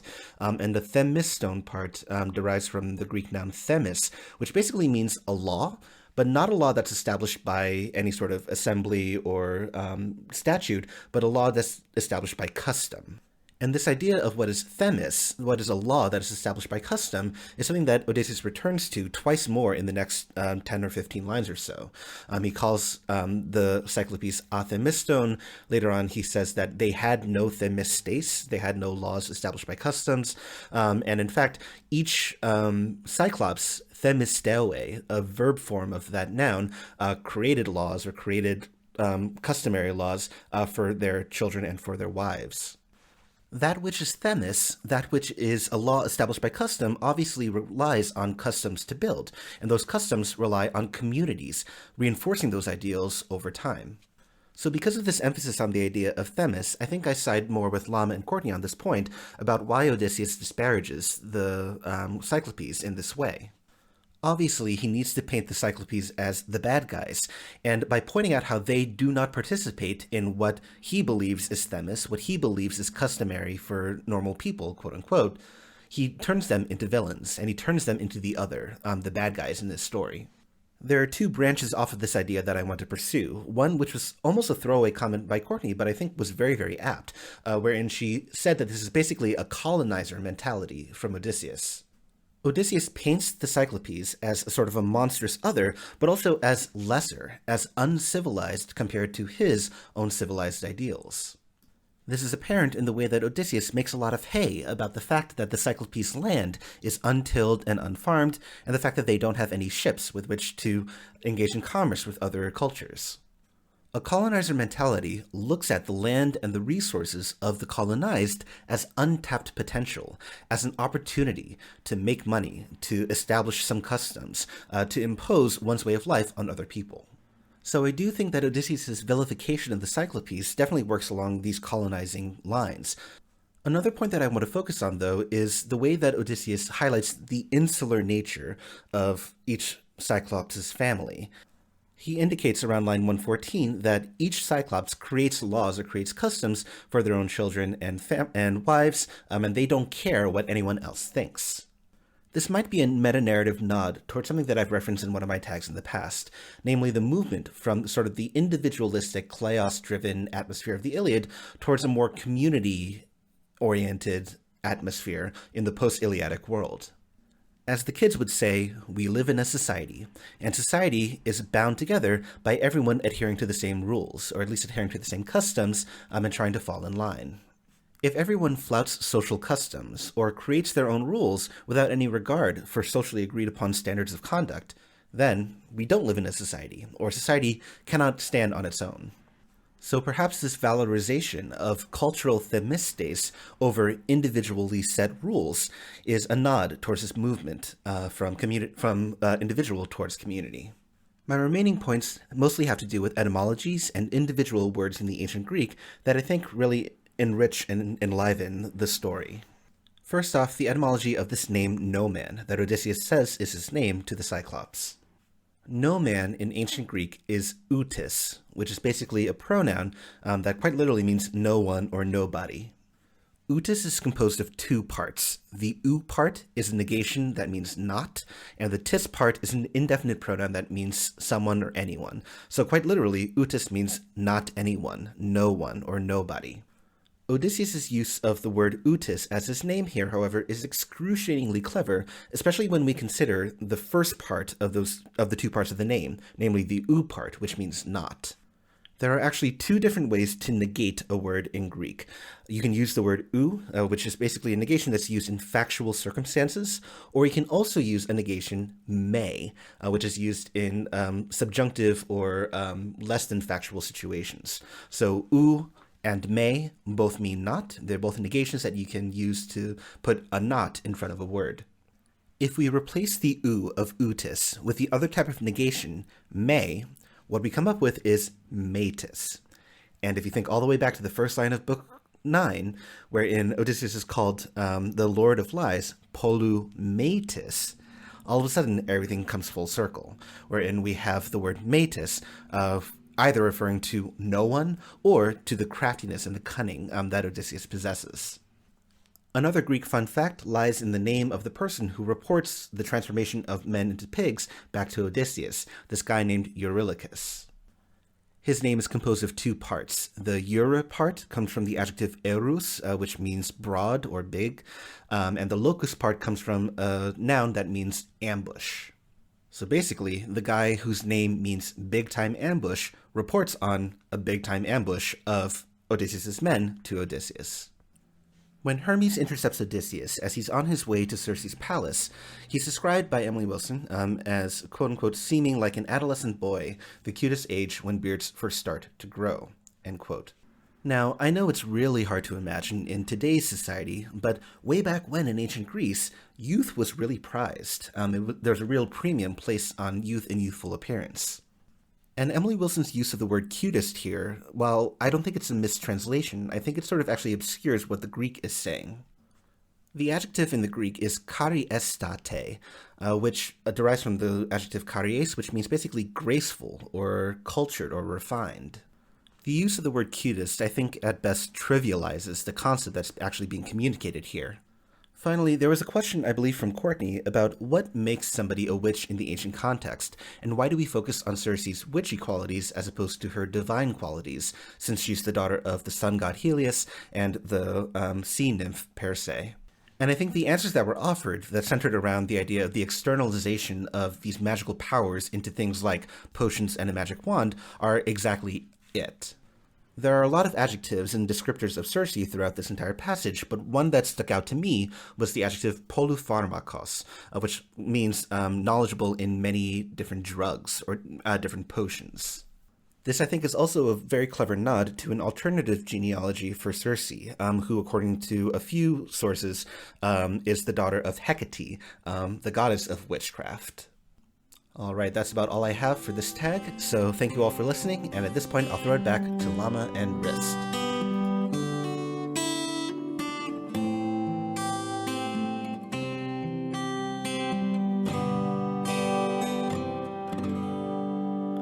Thank you once again, Dr. Daniel, for your time and insight. Always enjoy hearing what you have to say about our discussions, and thank you, dear listener, for tuning in.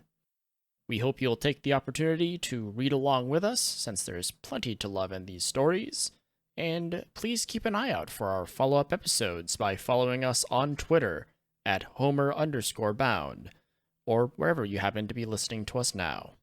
We hope to see you in the next episode. See you then.